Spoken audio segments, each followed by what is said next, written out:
are you today? Thank you for being here. Thank you for joining us. Thursday, July 31st. Holy shit. We know you have many choices to make every single morning, and we're always so very grateful that you choose to spend some time with us. So thank you, thank you, thank you. You know the drill. Please help us out. Get to the FYP. Tapping is clapping. Sharing is caring. Liking is loving. Please consider contributing to the gifting goal today. Also, please consider subscribing. We're 26 subscribers away from our next level. If we can get there by Friday, we will do another giveaway. Spin the wheel. Winner will receive an item of their choosing from the merch store. Thank you very much for that. Don't forget about Factsstillmatter.site. You can go over there, check out some of the new merch that's in the merch store. The Facts HQ is our hub. You can find the link to that in the link tree in my bio, or it's just Factsstillmatter.site. We are crowdfunded here. If you'd like to support the channel, you can do so in a variety of ways. 3 of them in particular. You know what they are. All my socials, by the way, are at Factsstillmatter. So thank you in advance. Folks have been participating in the $1 a day drive. So if you got it and you want to support the channel, thank you very, very much for that. I appreciate you.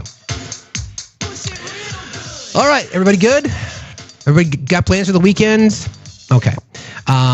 Thank you for being here, everybody. I just, we'll get into our daily stuff over the course of the day. I just want to remind everyone once again that when you spend time in right-wing spaces, I do it intentionally, so you don't have to. You're welcome. I do that because I want to see what we need to be prepared for in our conversations regarding, JE specifically. It hasn't really changed much in the last 2 days. They're still trying to navigate through this whole scenario. Like, why have they not been honest with me? I feel like this is the group that told they were going to rip the cover off this particular thing. There's some people are trying to, portray again Ghislaine Maxwell as a victim. She is not a victim. I think we've been through that, extensively, and we'll kind of cover it today. We're going to talk about the GDP numbers that came out yesterday. A growth of around 3% in the second quarter. There are some red flags that we'll talk about as expected. August 1st, tomorrow is, tariff day. Some trade deals that have been negotiated this week. I did a little bit of a research on them, and they're not, again, we have to compare the rhetoric coming from the White House and the details of the deals themselves, because I don't know what it is that he's talking about. There's a bit of a fight last night on the Senate floor, not a physical fight, but arguments over, insider trading and what's referred to as blue slips. We'll kind of get into that a little while ago. Members of the Republican Party are like, why is the president coming after me? And we're like, because he's going to come after everybody. We fucking told you. Where the hell have you been? So all that's on the radar today. Everybody, please keep tapping and sharing. Please help us get out to the FYP, and don't forget about our gifting goal, and please consider subscribing.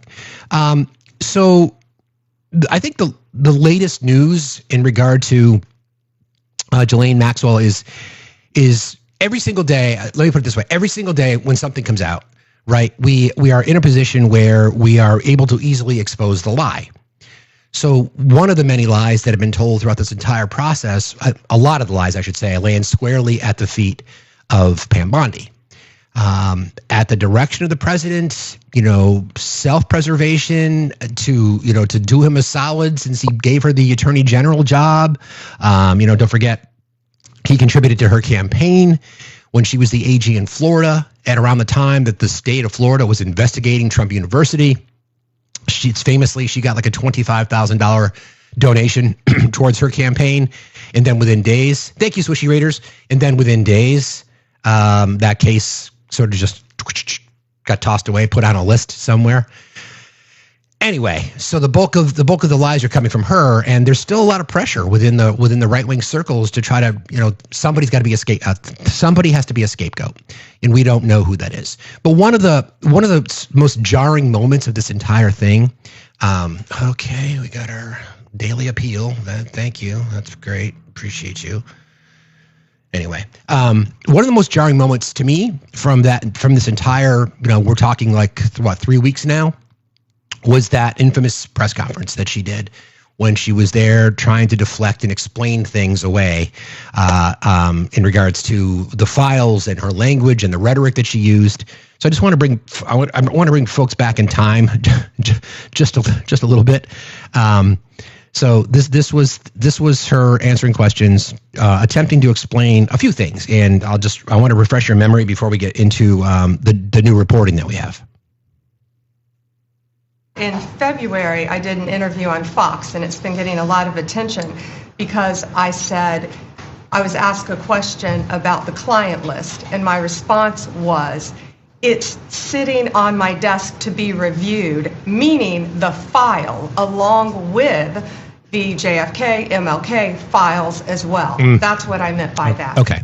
Also, to the tens of thousands of video, they turned out to be child porn downloaded by that disgusting Jeffrey Epstein. Yeah, we know he's disgusting. Child porn is what they were. Okay. Never going to be released, never going to see the light of day. To him being an agent, I have no knowledge about that. We can get back to you on that. And the minute missing from the video, we released the video showing definitively the video was not conclusive, but the evidence prior to it was showing he committed suicide. Okay, so then it continues. I clipped this for you guys. It continues. She's talking about, again, the video. I kind of edited, sort of splicing some things together. Every year, every night, they redo that video. It's old, from like 1999.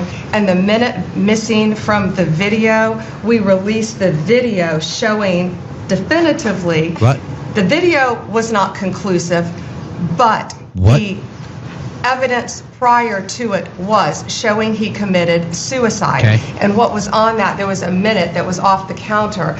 And what we learned from Bureau of Prisons was every year, every night, they redo that video. It's old, from like 1999. So every night the video is reset, and every night should have the same minute missing. So we're looking for that video to release that as well, showing that a minute is missing every night. And that's it on Epstein. Okay, so to describe what she just talked about as a lie would be the ultimate understatement. So we're talking about like next level lies. Guys, got a restriction, so I really need your help by just tapping away, please. Tiny Dinies, whatever you have for one coin, gifts, or please consider joining our team. It's to kind of help us stay on the FYP when we get these silly restrictions. So need your help with that. Thank you. Excuse me. So the claims that this is just happening, first of all, to try to throw the Bureau of Prisons under the bus is an interesting tactic. But basically what they're saying, and again, this is for people who generally don't think. You mean to tell me you expect people to believe that thank you. Excuse me. Hold on a second.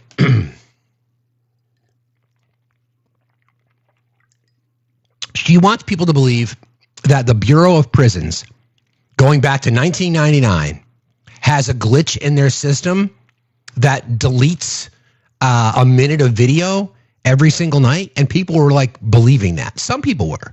Even people in the MAGAverse were not believing that. Well, we've got some new reporting on that topic.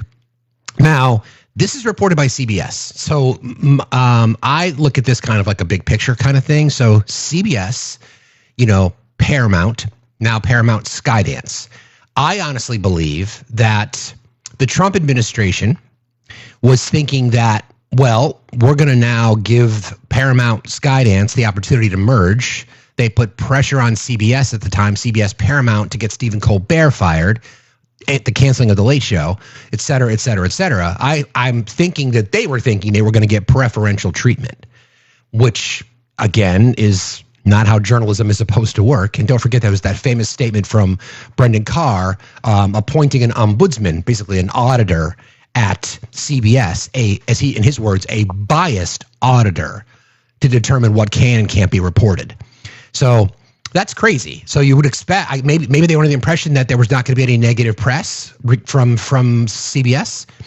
Well, this came out day before yesterday.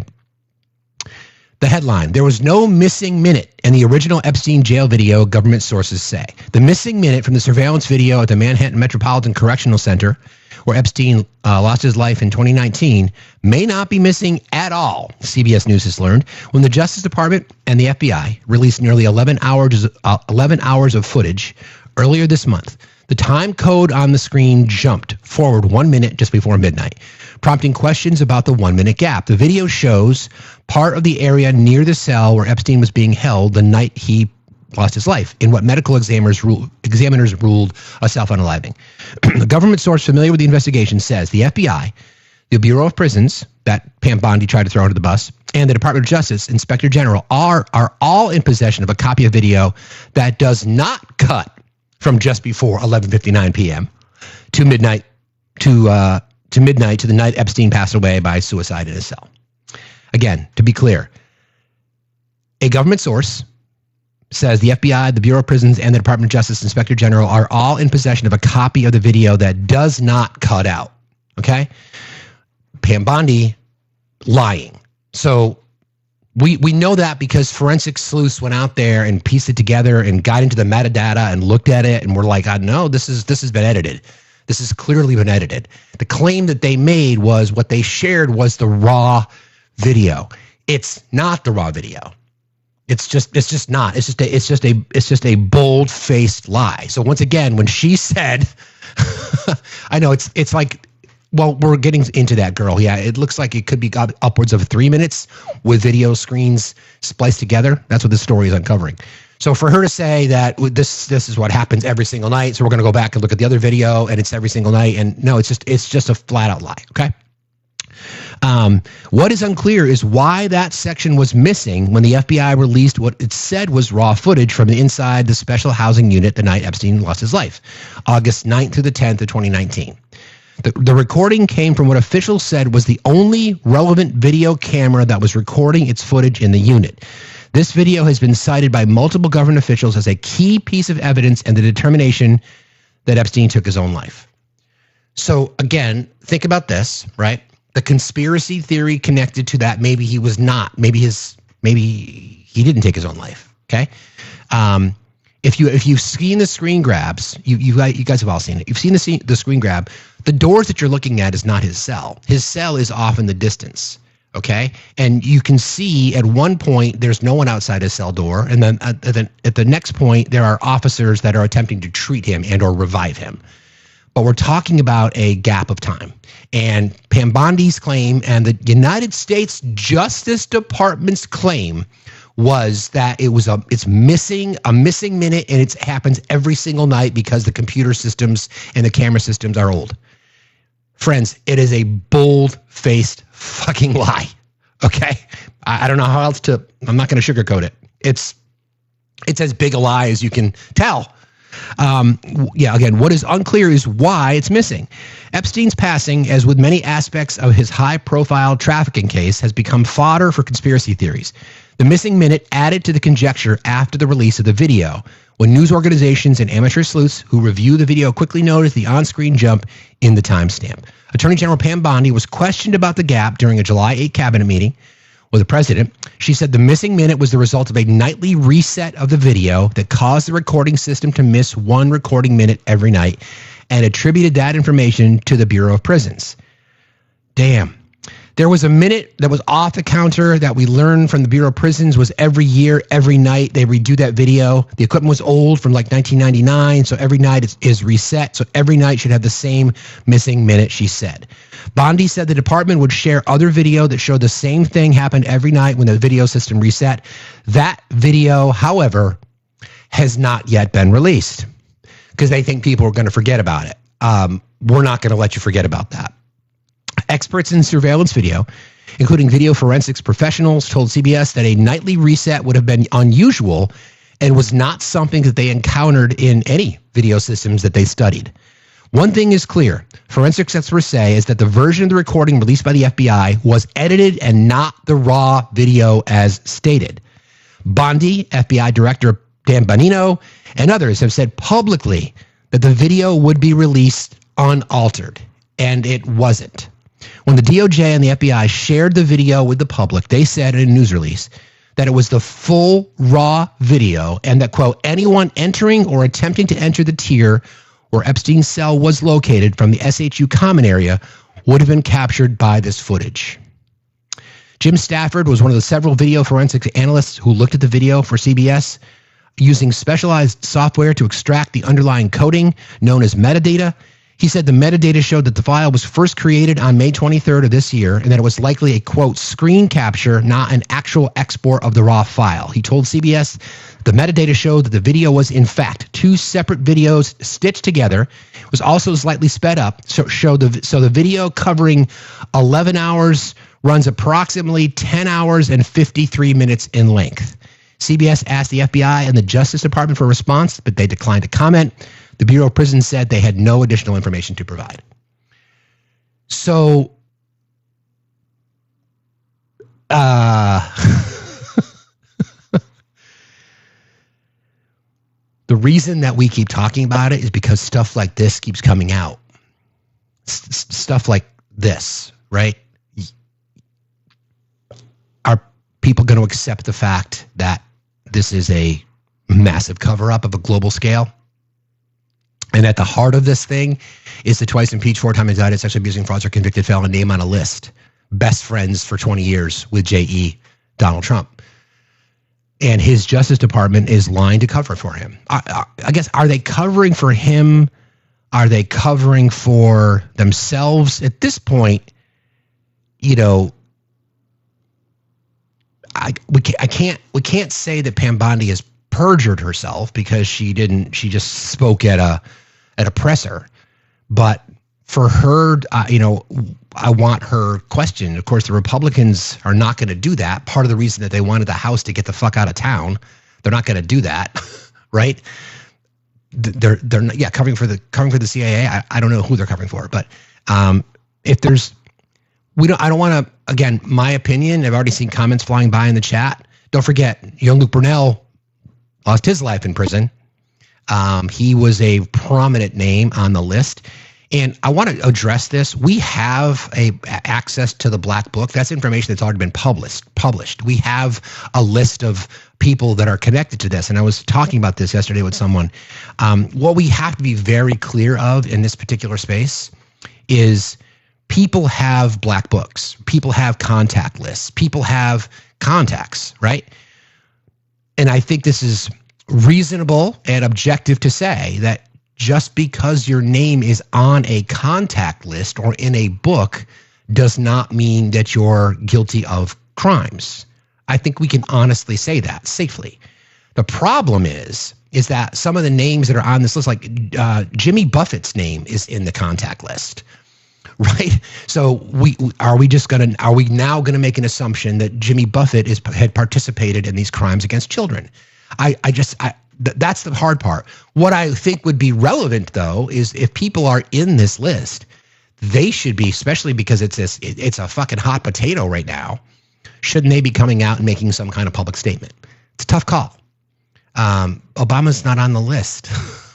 It's just not, Chrissy. I don't know what to tell you. I mean, again, and then I also want to address this. People keep talking about the island. And as a reminder to folks, Jeffrey Epstein had property everywhere. Okay, he had property in New Mexico. At one time, he had one of the largest single-family homes in New Mexico. He's got a place in Paris. Of course, you know about the place in Palm Beach, place in New York. So it's like everybody's so focused on the island. So again, just to back up. So we have a contact list. We see Clinton's name in there. We see Trump's name in there. We see Jimmy Buffett's name in there. We see Jean-Luc Brunel's name in there. We see a whole bunch of people's names in there, right? So the question then becomes, why then did the DOJ lie? So did you investigate each one of these people? Because you said that there's no specifics. What was Pam Bondi's statement? I think I have that. Maybe I don't.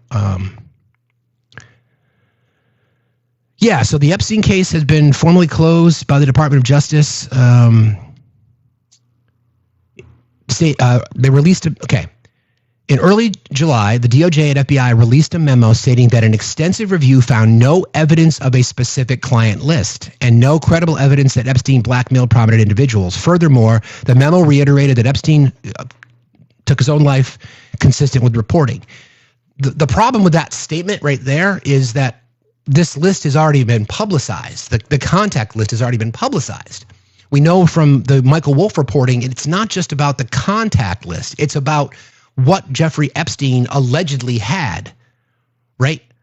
What he allegedly had. Michael Wolff talked about how, we were talking and he went to his safe and he pulled out pictures of Donald Trump with young girls naked sitting on his lap, a stain on his pants. So did they investigate that?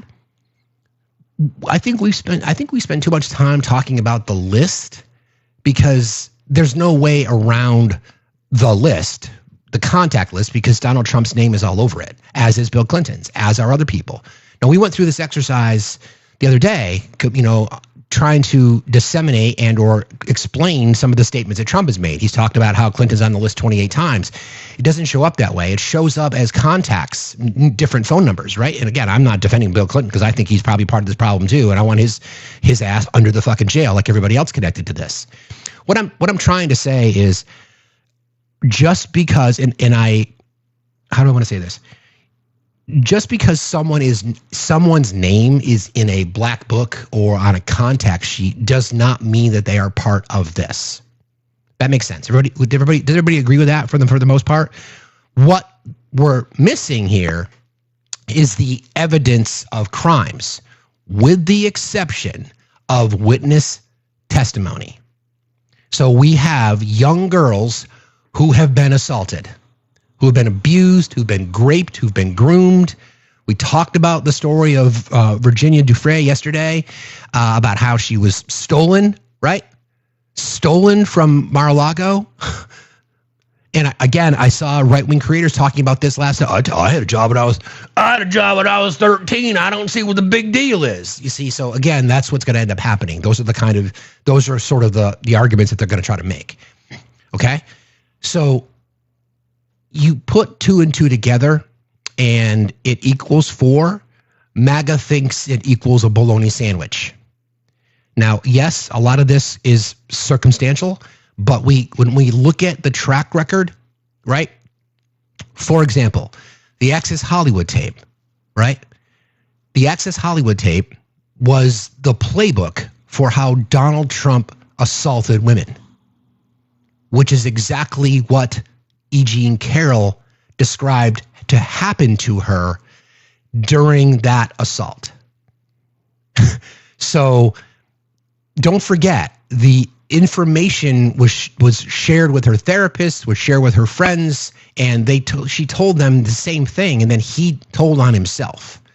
We know of the stories of walking in on Miss Teen USA contestants. Now, a lot of people say, well, he owned Miss USA at the same time. Maybe he walked in on them. Like, that's okay, right? But there were 5 young women who testified. I'm going to say girls. 5 girls who testified that, yes, in fact, he did walk in on them. We know of his history of saying things about Lindsay Lohan, right, when she was a minor, Paris Hilton. I think I have that sound. This is new. This was uncovered recently. Long story short, I don't see how anybody can square this, right? When you have the obvious scenario here is Pam Bondi is just lying through her teeth. There's no other way around it. It's one lie after another. So this is again sound, and Howard Stern shows up a lot in these because Donald Trump went on Howard's show a lot, okay, a lot. So that's where a lot of the sound comes from. So he's talking here, and I want you to hear. I want you just to listen to the things that he says and how he says it. And I think that's the most important thing that we're talking about here. Hold on a second.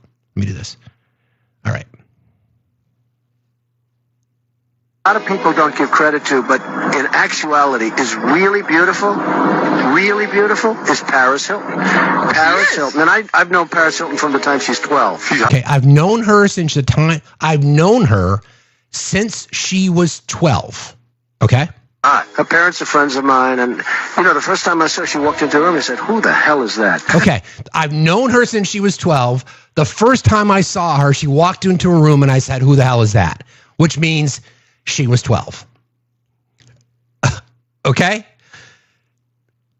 12. So let's put the pieces together here. Yeah, it's totally creepy, right? Liberals grabbing at straws? No. Well, we may be grabbing at straws, but we know what you guys are grabbing at. So I'll leave that right there. the reality of what we know now is that this is, in my opinion, this is one of the single biggest presidential and political scandals in our country's history. Again, I want to make it very, very clear here, okay? Very, very clear. We are not talking about interpretations of a law. We're not talking about whether or not a president has powers to declassify everything. We're not talking about language specific to the January 6th speech. We're not talking about the legality of certain executive orders. We're not talking about day-to-day, everyday politics. We are talking about crimes against children, kids, young girls, and this entire network of raping children, young girls, young boys. Everybody is our victims in this, right? The survivors. And this is a story that's not going to go away, which is why Trump continues to tell people to stop talking about it while he continues to talk about it. So I'm going to play some sounds from victims today, and I don't have all of their names, but I just want to give them an opportunity to share their voices, because a lot of them have spoken. We know the situation with Ghislaine Maxwell about she's basically demanding a pardon or a commutation, and I said this before, and quite frankly, I don't care about the pardon. It's not something. It's not that I don't care, but I don't care, because white men in America in particular, white men in general, just get away with shit, especially billionaires. They're never held accountable for the things that they do, because they all protect each other. It's like this hive mentality, right? They all swarm and they all protect each other. And there will be people who will be sacrificial lambs along the way, right? There'll be sacrificial lambs along the way. But they're always going to protect themselves, and that's why I don't think there'll be any potential legal consequences. Although who knows, there may be when all this is said and done. But it's the court of public opinion, right? When you have people in your safe spaces, the people that you need to continue to push your narrative, and you're losing their support, that's a problem. And as a narcissist and an egomaniac, Trump needs people to love him. He needs people to fuel his tank, which is why he'll never turn down an opportunity for an interview. He needs his devoted followers. And that 10 to 15% that are hardcore MAGA, right, trying to decide, like, oh, I know he is, but I'm okay with it. Like, trying to make that decision, they're ultimately going to decide, yeah, I know he is, and I'm okay with it. Because that's how far they have fallen. The same people that want to go after trans kids, or the trans community in general, or minorities, or whomever, any marginalized community, blaming them for the things that we have evidence of people connected to Jeffrey Epstein have done. So that's kind of where this has sort of fallen now, and I don't know how they come back from this. That's why I say I think it's the biggest scandal there is, because I don't see a way out. I don't. Again, we're talking about crimes against kids. There's no way to defend it. If you cannot say anything other than this is despicable, and anybody connected to this, what do the Republicans in Congress have to gain? What do they have to gain? In Congress have to gain? What do they have to gain protecting him? Which then goes to my theory of J.D. Vance. Okay, so the Lincoln Project put out an ad, and of course they always get it right. I'm gonna play the ad for you, because I think what we're finding is more and more people in and around Trump, I think, are getting more and more angry, meaning that they don't want to continue to have to talk about this.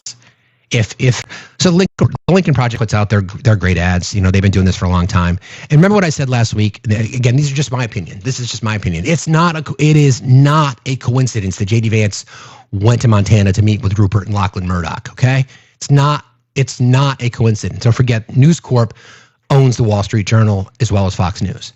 So it's not a coincidence that J.D. was out there, and then within a day and a half, that story dropped. And then other stories have trickled out. Don't forget, it was the story about the birthday book.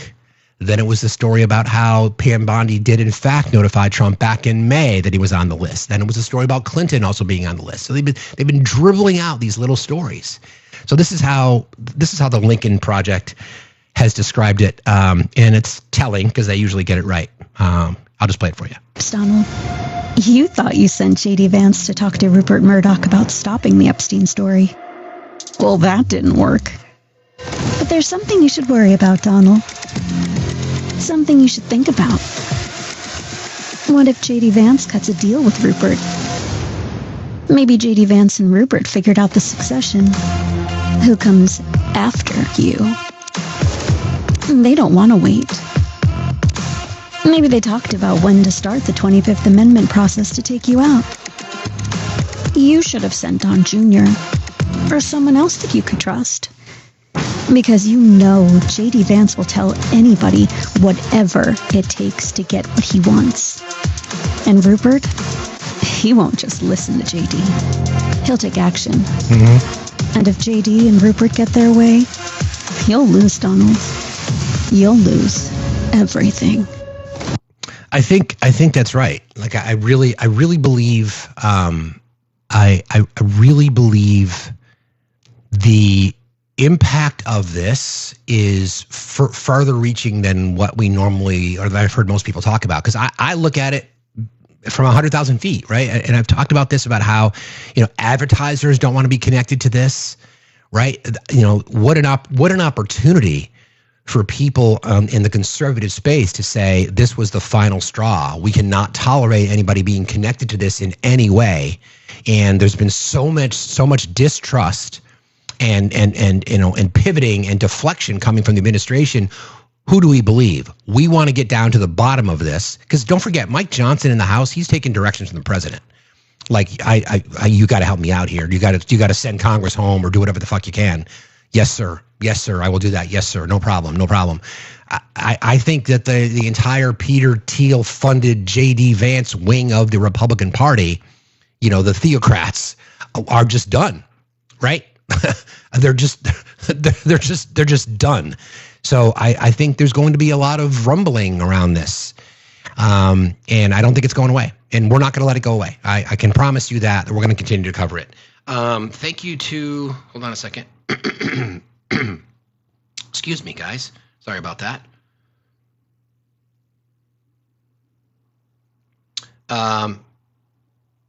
Heather, thank you very, very much. I appreciate you. You're always there first thing in the morning, Heather. Thank you so very, very much for your kindness and your contribution to our cause. Rebel, thank you as well. Appreciate you guys. You're amazingly kind people. Appreciate you. Okay. Yeah, don't forget, we are crowdfunded. You want to support the channel, it's a great way to do it. So what I want to make sure that we're doing, obviously, during this time, and it's difficult to, I'm not going to say difficult, but we live in a world now where, and I'll say this again, and I'll say it again and again and again if I have to.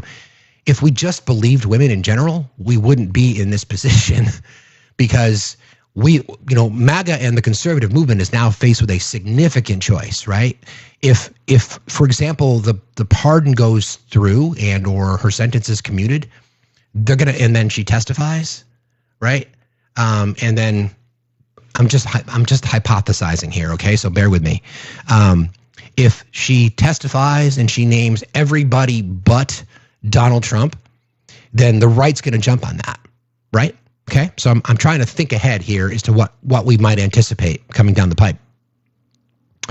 So what's going to happen in the safe spaces in an attempt to kind of salvage his reputation, right, is that, see, well, there you go. She testified, so we told you. So Donald Trump is the one who, he granted her pardon so that she could come out and they could destroy the deep state, and she actually was a victim after all, and blah, blah, blah. We know the drill, right? Right? But then we have the victims. Right? I should say, and we have the victims, the survivors. In some cases, survivors, and in other cases, like in Virginia Defray's case, a victim. She took her own life. So we think. Not going to start that. So then what are they going to have to do, right? How are you going to square that? How are the people that have never believed women? We can point to our, Eugene, we can point to other women who've come out with credible allegations against him. They're all lying, but this woman who's already known as a known liar and perjured herself, we're gonna believe her all of a sudden. So good luck trying to square that, which is exactly why I think that this is going to cause the entire thing to come crumbling down. Again, it's really, really important to remember that this is not about politics, the everyday politics. This is about crimes against kids. Okay. So I do want to play some sound from some of the victims. There's been a compilation that's been made. I can't identify every one of their names, but I just want to play some of the sound. Some of it's a bit triggering, and I just want to make sure that everybody understands that that it can be triggering. So I'll give people a notice in advance, trigger warnings. All right. I distinctly remember him smiling and enjoying the fact that he was doing this. He asked me to take my clothes off. I was trembling. F1 in the chat, scared. Please. He began to touch me. It quickly turned into an assault. I was so young. Guylan woke me up in the morning and said, "You're going to meet a prince today." That's Virginia. And Guylan said, "He's coming back to the house, and I want you to do for him what you do for Epstein." Epstein walked out and said, "Oh, no. She's not here for you." And he said, "Come with me." And he escorted him into another office. And I was like, "Who's in there?"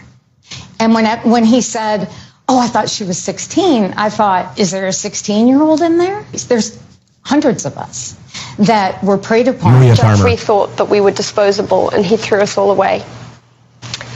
And look who's still standing. So again, the question is going to be, when faced with a choice, we don't know if Ghislaine Maxwell's even going to testify. I'm just preparing you guys for what might happen. Actually, I'm going to do this real quick. TikTok. It is our intention during these live broadcasts to only provide fact-based information to the absolute best of our ability. We strive to never spread misinformation or to platform those that do. Opinions of our guests or commenters are theirs and theirs alone and do not reflect those of the host. Hate speech is not allowed, and we are diligent about policing it. This platform is for educational purposes only. We now return you to our regularly scheduled pandemonium, already in progress. So that's going to be, a real interesting conflict to see how people resolve this. And I've said this before, right? When there are people on the conservative movement, especially those that are embedded deeply into MAGA, and they've built their entire career, their background, their reputation, their politics, what they stand for on protecting kids, you can't touch this thing. You can't touch it. You have to come out against it. You cannot, under any circumstances, attempt to justify the claim that Ghislaine Maxwell is a victim. Okay? So they're stuck. That's why I keep saying I think this is going to bring the whole, house of cards crashing down. And I think that the strategy for J.D. Vance and Rupert Murdoch and Peter Thiel and all those people to have these conversations is part of the plan. And this is an easy one. It really is an easy one. It's really easy because we're already seeing, and I've got some reporting from Gallup that we're seeing the president's polling numbers being in the shitter. Like, they're horrible. And a lot of this information was done before we got even in deep to the Epstein stuff, right? So here we go. So I'm going to play you a series of sound. The first sound you're going to hear is from Virginia back on August the 27th of 2019. And then you'll hear some responses to, latest claims. And then it goes through a series of sound bites from Mr. Trump. Here you go. I was recruited at a very young age from Mar-a-Lago and entrapped in a world that I didn't understand. And I've been fighting that very world to this day. And I won't stop fighting. I will never be silenced until these people are brought to justice. So thank you all very much. For years, I wouldn't talk to Jeffrey Epstein. I wouldn't. This is from the 28th, so just a few days ago. Talk because he did something that was inappropriate. He hired help, and I said, "Don't ever do that again." He stole people that worked for me. I said, "Don't ever do that again." He did it again, and I threw him out of the place. Epstein has a certain reputation, obviously. I'm just curious, were some of the workers that were taken from you, were some of them young women? Were some of them young women? Well, I don't want to say, but everyone knows the people that were taken. And it was the concept of taking people that work for me is bad. But that story's been pretty well out there. And the answer is yes, they were. Yes, they were young women. What did they do? In the spa. In the spa. Yeah, people that work in the spa. I have a great spa, one of the best spas in the world in Mar-a-Lago. And people were taken out of the spa, hired by him. In other words, gone. And other people would come and complain, this guy is taking people from the spa. I didn't know that. And then when I heard about it, I told him, I said, listen, we don't want you taking our people, whether it was spa or not spa. I don't want him taking people. And he was fine. And then not too long after that, he did it again. And I said, out of here. Mr. President, did one of those stolen, persons, that include Virginia Jeffrey? I don't know. I think she worked at the spa. I think so. I think that was one of the people. Yeah. He stole her. And by the way, she had no complaints about us, as you know. None whatsoever. So a minor working for you in the spa, you don't know if it was her. You think so. Oh, yeah, but she never said anything bad about us. So, like,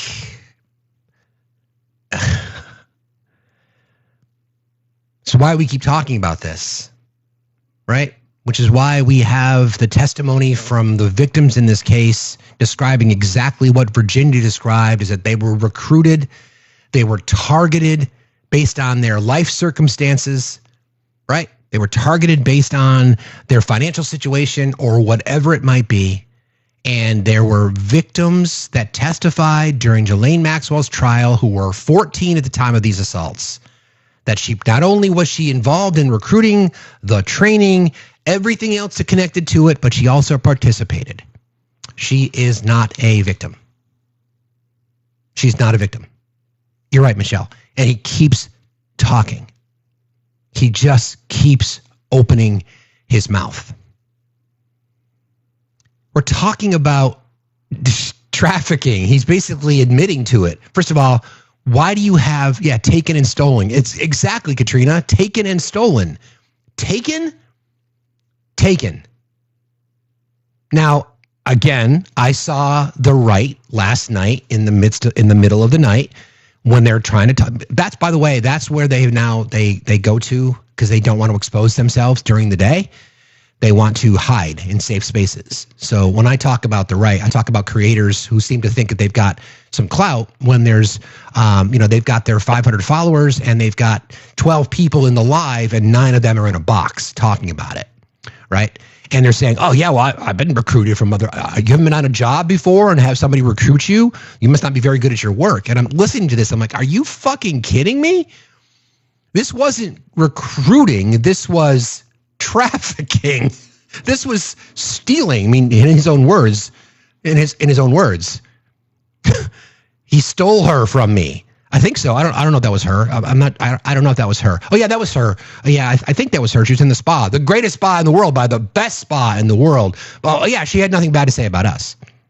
And don't forget that famous soundbite. This one right here. This one again. This is the tell.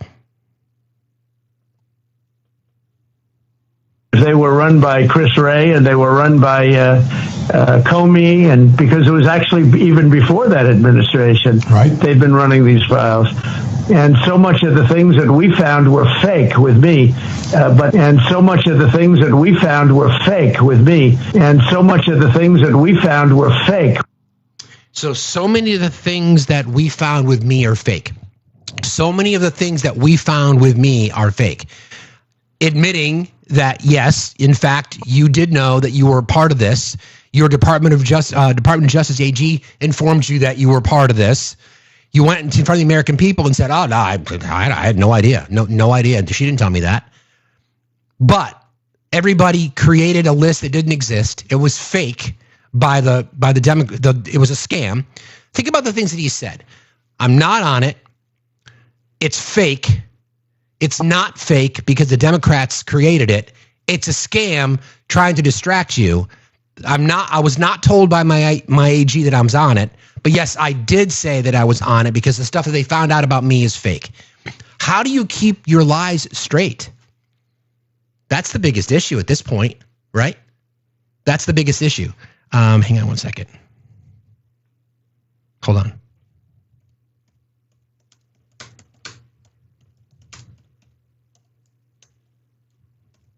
Sorry.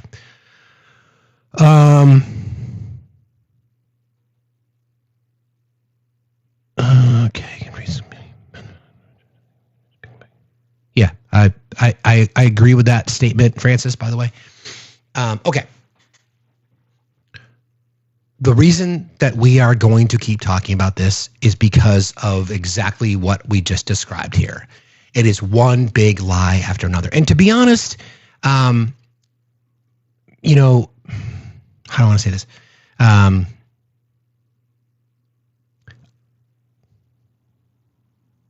You don't want to be, I don't want the entire, let me see, actually, that's not what I want to say. I don't want the entire lead up to the midterms to be about this, because we've got elements of the big, beautiful bill that we have to discuss. We have to talk about cutting off funding for blue states who are looking for disaster assistance, but yet providing it for red states, but not really, and then complaining about it.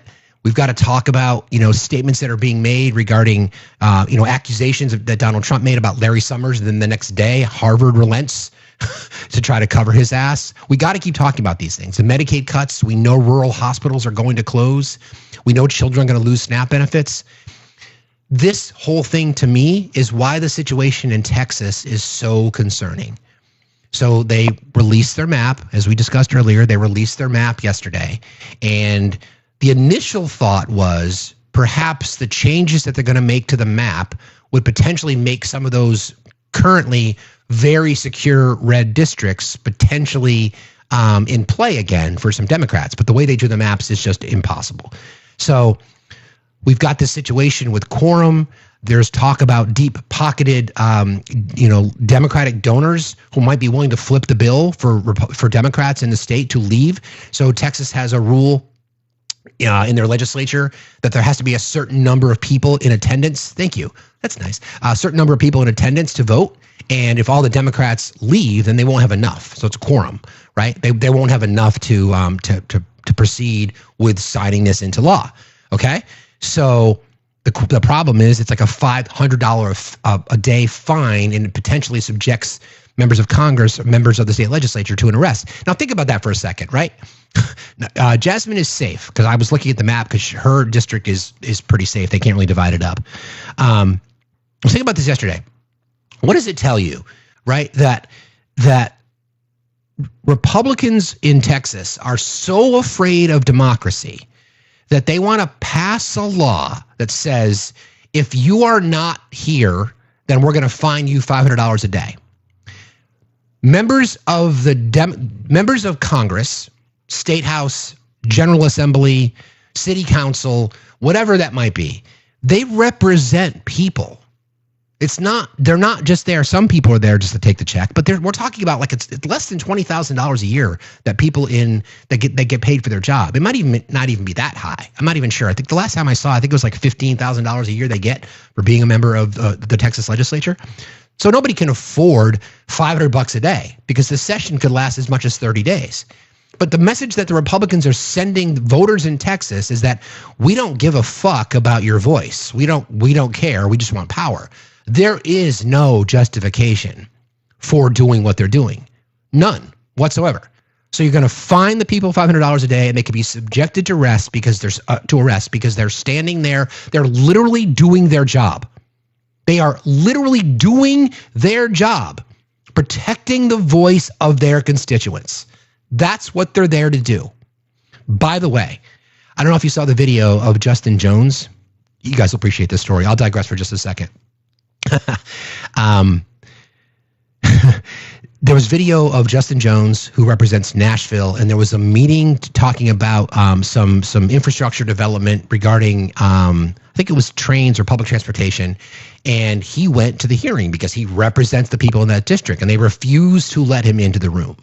They let other members of the Tennessee legislature in, but they didn't let him in. Funny. I wonder why. Well, I saw that and I was like, this is crazy. So I picked up the phone, and I should have recorded it, and I apologize that I didn't, but it was just, it was like a spur of the moment kind of thing. I have the gentleman's name. I just want to make sure I have it correct. His name is, stand by, because I screen grabbed it because I wanted to make sure I got it right. I think I went too far. Hold on. You guys will appreciate this story. You'll be proud of me. I thought it was cool. Okay, his name is... maybe I don't have it. I don't know. It doesn't matter now. I can't remember what I had for breakfast. Oh yeah, Bill Durbins. Bill Durbins is the general manager of the Hilton Nashville Airport Hotel. Bill Durbins was on the video that was posted by the Tennessee Holler, TN Holler, with Justin in it. And Bill Durbins, a white man, snapped his fingers like, get out of here, get out of here. So I'm like, oh, this is interesting. I was angry. So I picked up the phone and I contacted the general manager. I contacted the Hilton BNA Nashville Airport. And I finally got patched through to somebody in catering. And I said, listen, I want to plan a meeting next February. I want 300 rooms and I want full access to your banquet services. We'll probably be there for 5 days. I want breakfast, lunch, and dinner, and I want entertainment in the evening. And I could hear the gentleman like basically calculating how much this is going to cost. So we started talking. He was about to give me a quote. And I said, oh, hold on a second. Is Bill Durbins your general manager? And he said, yes, he is. I said, oh, sorry. I'm not going to take my millions of dollars worth of potential business to a hotel that's run by a fucking racist. And I hung up. So there's that. So that was fun. And those are the kinds of things that I think all of us can kind of do, right? And I should have recorded it. It would have been great content. I don't know why the hell I didn't. But anyway, so this is an example as to why voices in democracy matter, right? Voices in democracy matter. We have to stand up for this kind of shit because nobody else will. No one else will, right? I mean, hit them where it hurts.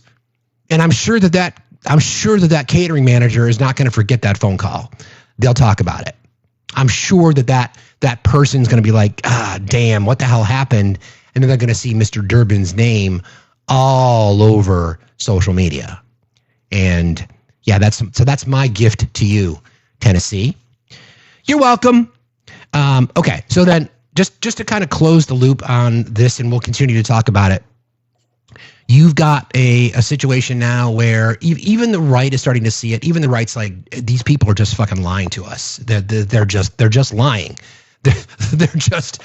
They're just lying. Like I don't know what to say. And they have to figure out ways to kind of square it. And they really don't know what to do. And they don't know what to do. And then this goes, like I said, this goes back to the whole scenario regarding why it's important to vote and why the 2026 midterms are important. I don't want to have to go down the road of you gerrymander, we gerrymander. I don't want that. I don't want it. None of us should want it, friends. Okay, none of us should want it, right? Sadly, it's kind of what Democratic voters want from Democratic elected officials. Right? So hear me out on this. Texas, if they are successful, right? If they're successful doing this, Gavin Newsom's already got on the record that he's going to attempt to do the same thing in California. And California's got a much bigger, bat, so to speak. They literally could eliminate Republican districts altogether. And I don't want that to happen. I don't, right? Same thing in New York. Staten Island is crazy red. Way upstate New York, not far from me, across the lake, is pretty crazy red, right? And there's always been talk about other states doing the same thing. You need the triumvirate, right? You need the governor's mansion, and you need both branches of the state legislature to make it happen. So what I want to have happen, right?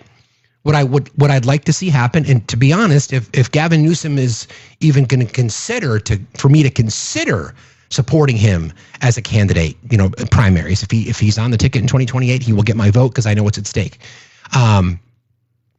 If he even wants me to consider supporting him during the primaries, then he's got to respond to what Texas does. And if it doesn't, that's going to show you that he's just full of bullshit like everybody else. After that happens and we take back the House, I want legislation introduced that makes it illegal to change congressional maps between redistricting cycles. And then we don't have to talk about it anymore. Republicans cannot win unless they cheat. They can't. They cannot win. I'll say that again. Republicans cannot win unless they cheat. They know they're going to lose the House. There is no justification that can be made to do this other than what Donald Trump told them to do. Other than that. Other than them being cheaters. But there's that. Good morning, Elliot. How are you? Hi, I actually butt dialed yesterday accidentally, so I wanted to apologize. But I just wanted to point out, and I have to go to work in like literally 5 minutes. I just wanted to say one quick thing. I'm right across the lake from you. I am in New York 21, unfortunately. Okay. Yeah, all right. It sucks being represented by Stefanik. Like, it is a huge embarrassment. And most of the people here, as I drive around the last 8 years, I truly have seen those MAGA flags drop. And it's, because of Plattsburgh, it's a big reason why we're even close to being back to purple, which we were in 2015. Correct. Anyway, I just wanted to say, it's like, from someone who lives here, the people here hate Stefanik so much. Even the people that used to support her have noticed that she just does not respond. And AOC was in Plattsburgh like a few weeks ago, and there was thousands of people, myself and my wife included, and everybody was fired up. Now, that said, I cannot believe she won the last election because she refused to debate. She refused to show up. People are just, they're born with that tattoo and they have no choice at this point, it seems. But, maybe this year will change, or the next election will change. I'm not sure. It's true. And there's a special election that's coming up for that district, right? Because she's no longer in her seat, technically. Isn't she now the ambassador? Right? She got denied. That's right. She got denied. Yeah. That's right. I forgot all about that. Yeah, they pulled her. They pulled her nomination. That's what happened. Yeah. That's right. Yeah. That's right. Everybody who's here was like, finally, representation. What's that going to be like? And it's really, and just another quick thing is, and also I just want to say I really appreciate your lives. You're very sensible. You talk to people the way you talk to them on the street. Most people, I think, on this app talk to people the way you talk to each other during like road rage using anonymity. But you talk to people the way you would encounter them if you saw them on the street, and that's how you get people to actually listen. Is if you're just sort of polite to them. But I just wanted to jump in and give you your flowers there and just say, it sucks being around here, and everybody was surprised that she won the last election. She didn't do anything, and yet somehow she won, and so it's hugely disheartening. It's almost as if I don't know what's wrong with the people here, but it seems like when AOC showed up, there was thousands of people at the ballot box. Not so much. I'm not sure. But thanks. I know. Have a great one. We'll see you too. North Country Unite. Thanks a lot, friend, for being here. I appreciate you. See you later. Right. Yeah, he's right. I mean, literally like across the lake, northern Lake Champlain, Plattsburgh is basically the last thing you're going to see if you're driving up Interstate 87 to Canada. It's Plattsburgh, then nothing until you get to the Canadian border. And it's farm country up there. And they're represented by Elise Stefanik, and she's despised in her district, but she continues to win, right? So there's talk of a special election, and then she got her nomination pulled. So is that a vulnerable seat? Potentially. I think he brings up something really, really good. The part of the oligarch tour that AOC's gone on and Bernie's gone on, drawing massive crowds, going into bright red areas and drawing massive crowds. Remember yesterday we went through that exercise where the DNC is trying to get out ahead of these redistricting conversations and try to point this shit out and try to do fundraising. And then where the fuck are they doing the fundraising? They're going to Martha's Vineyard. I mean, talk about having no fucking self-awareness whatsoever. This is why I despise the machine that is the DNC. Your voters have been telling you, you guys seem like you're coming across as very elite. Like you're distancing yourself from us. We're here. We want to support you, but can we have a conversation that's based in reality and not fantasy? And then the DNC canned answer is like, oh yeah, sure, no problem. You know what? We hear you. We're going to do a massive fundraiser, and we're going to do it on fucking Martha's Vineyard. I mean, give me a fucking break. When I saw that, I was just like, are you kidding me? Are you really kidding me? You're going to go down that road? This is the issue. And I was in with Gunny last night, and someone was on the panel. I was on the panel with, and thank you again, Gunny, if you're listening, for letting me be up there with you. It was great. This person talking about how they couldn't bring themselves to vote for Gavin Newsom. I said, really? Are we gonna go down that road again? And I think I convinced them to be like, yeah, you're right, when the time comes. And that's fine. That's what the primary's for. Support your candidate in the primary. I get it. Yes, it will be blue no matter who. Absolutely. Everybody's on board with that, right? You guys know me. I want a progressive. I want a woman, but I want to win fucking elections. I cannot help direct our country towards my children's future unless we get there. Unless we get there. That's got to happen, right? That's got to happen. We've got to get there. We can't have this infighting. We've got to get there. Primary, feverishly support your candidate.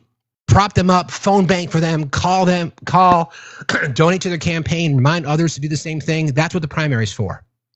But when a candidate is chosen in 2028, you got to show up and vote. I don't care who it is. I understand it's not perfect. And that was the conversation we were having last night. Democrats look for perfection. You're not going to find perfection in politics.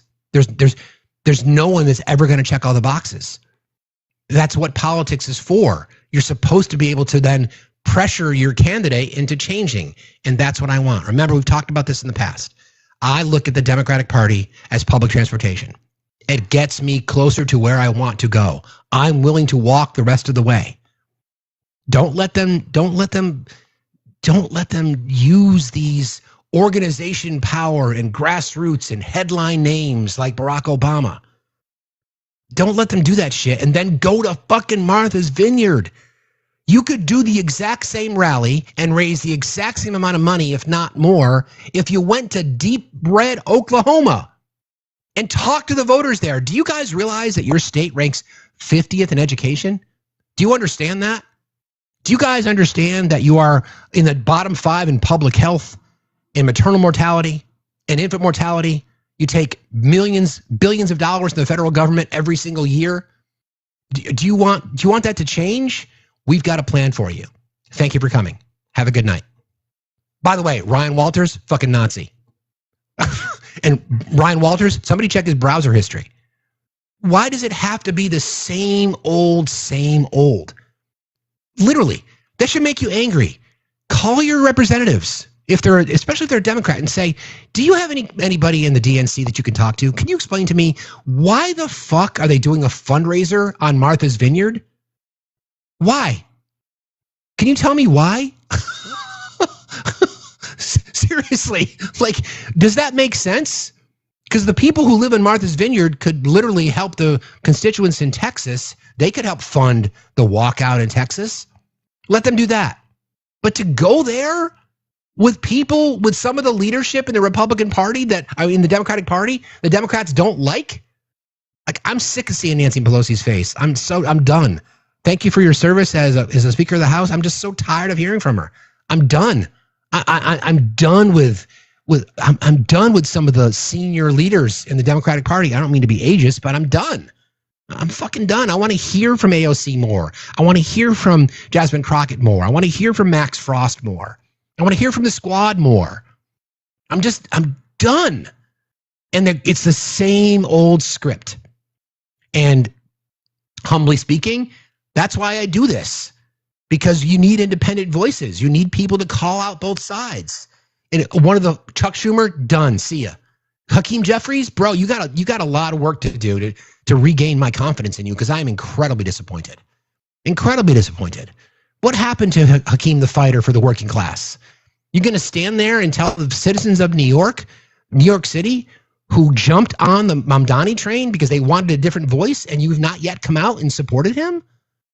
Come on. Come on, Hakeem. Do better than that. Do better than that. Please. Goodness.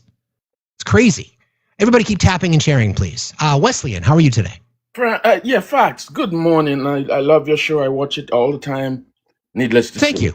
Good luck. Appreciate you. Great job. Thank you. Look. Thanks. What's happening? First of all, have they silenced AOC and Jasmine Crockett and these people? Have the elite, so-called quote unquote elite Democrats silenced them? What's going on? They will if they. Vineyard? Yeah, well, they will if they get the chance, for sure. Well, I don't think they're speaking up as much as they should. They used to. They have gotten a little too silent for me. But who has Jasmine and AOC? Yeah. I don't agree, sir. Okay, I mean, okay, I don't okay. I don't agree. I mean, I stand corrected. I stand corrected. no, But well, it's okay. I mean, we can disagree. It's okay. yeah, It can be just a difference of opinion. Like I think the candidates that crave attention are the ones that we don't want to listen to. The candidates who are out there doing the work, going to red districts, going to northern New York, Jasmine Crockett going back to Texas to help remind those folks that they have a voice. They're not asking for publicity. If it gets covered, great. But they're out there doing the work. okay, so, I stand corrected. I stand corrected. No, it's okay. Again, we can have like I said, difference of opinion. That's fine. Aren't we going to learn? Aren't we learning? When are we going to learn from what happened with Donald Trump? Look at who we put in the White House. Are we going to learn? I mean, Marcus Vineyard? It doesn't get more English than that. What about red Alabama? What about Tennessee? What about these? This is the very reason why this guy is in the White House, because they have forgotten. We have forgotten them. We have to include them in the equation. You're right, Ruse. You bring up a good point. You said, "Why is it always put on BIPOC people to speak up?" I completely agree with you. Ruse. Absolutely agree with you. That's part of the reason why it's all men until it's no men. It's all white people until it's no white people. Every single time we ask black women in particular to show up and vote, they always do. And where the fuck are white men? So I'm with you on that, Ruse. It's the Chuck Schumer. It's the Hakeem Jeffries. It's the Cory Booker. I mean, these guys are not ready yet. They're not ready yet. They're playing their game. They're not playing our game. They're not playing the game for us. They're playing the game for them. We're not stupid. I agree. Yeah, you're right, Wes. You're right about that. Keep fighting. Yeah, have a great day. That's our job. You too. Keep doing the great Thank you, Fred. I appreciate you. Bye-bye. Thanks a lot. Yeah, I mean that's the point, right? You know, we are from a policy perspective, okay? The overwhelming majority of Americans in general, again, not every voting bloc is a monolith, as you know, but the overwhelming majority of Americans believe things that are typically Democrat and or liberal policies. Overwhelming majority of Americans, not just Democrats. The majority of Americans believe that we should have some form of universal health care. Now, when you do the splits, you see that Republicans are opposed to it, but the margins are close. It's independents and Democrats who support it. And independents are the ones that decide elections, right? So that policy, again, the majority of Americans believe that a woman should have a right to her body. How fucking shocking. Whew, my God, so radical. Overwhelming majority of Americans believe that we should have some type of responsible firearm legislation, right? Overwhelming majority of Americans believe that we need to look at our tax code differently. Those are all traditional things that are at the core of the Democratic message. The problem is they don't do a very good job messaging.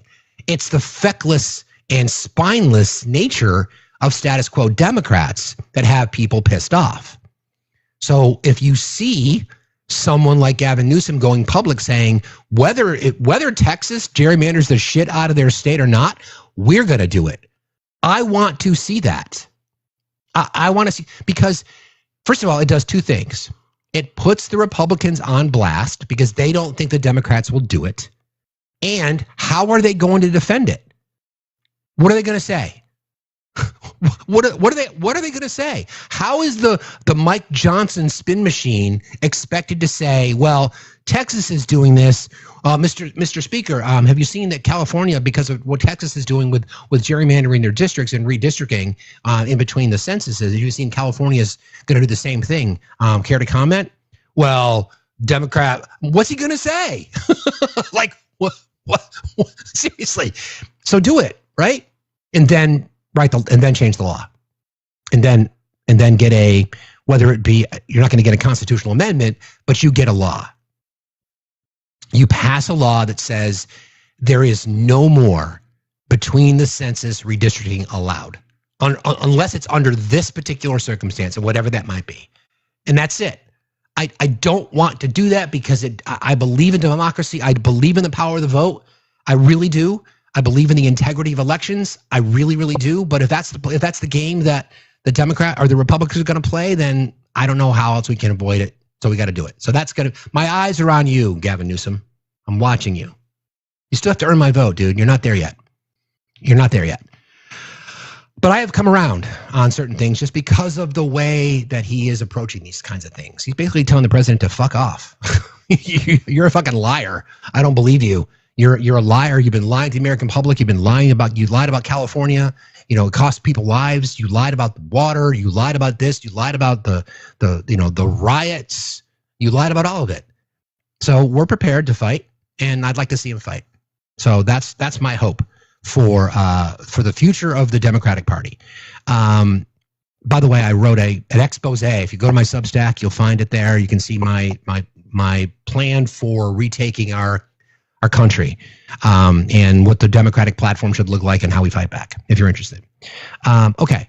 I want to shift gears a little bit. We've got a lot of things to cover. Some of the trade deals, the announcements of these trade deals is very interesting. So I was really curious about the impact, because it seems like how do I want to say this, and you guys will be shocked by this. The rhetoric that we're hearing from the White House is a significantly, Project 2029 is extremely different than the actual results of the trade deals themselves. So this is to me, this is where AI comes in handy. So I used Grok to kind of do like an analysis. So I said, summarize, this is the question I asked, summarize the recent trade deals made between the EU, Japan, India, and South Korea, and call out the impact on the American consumer. Also, contrast the impacts of the deals and compare them with Donald Trump's public statements. So I figured that was a fair question to ask, right?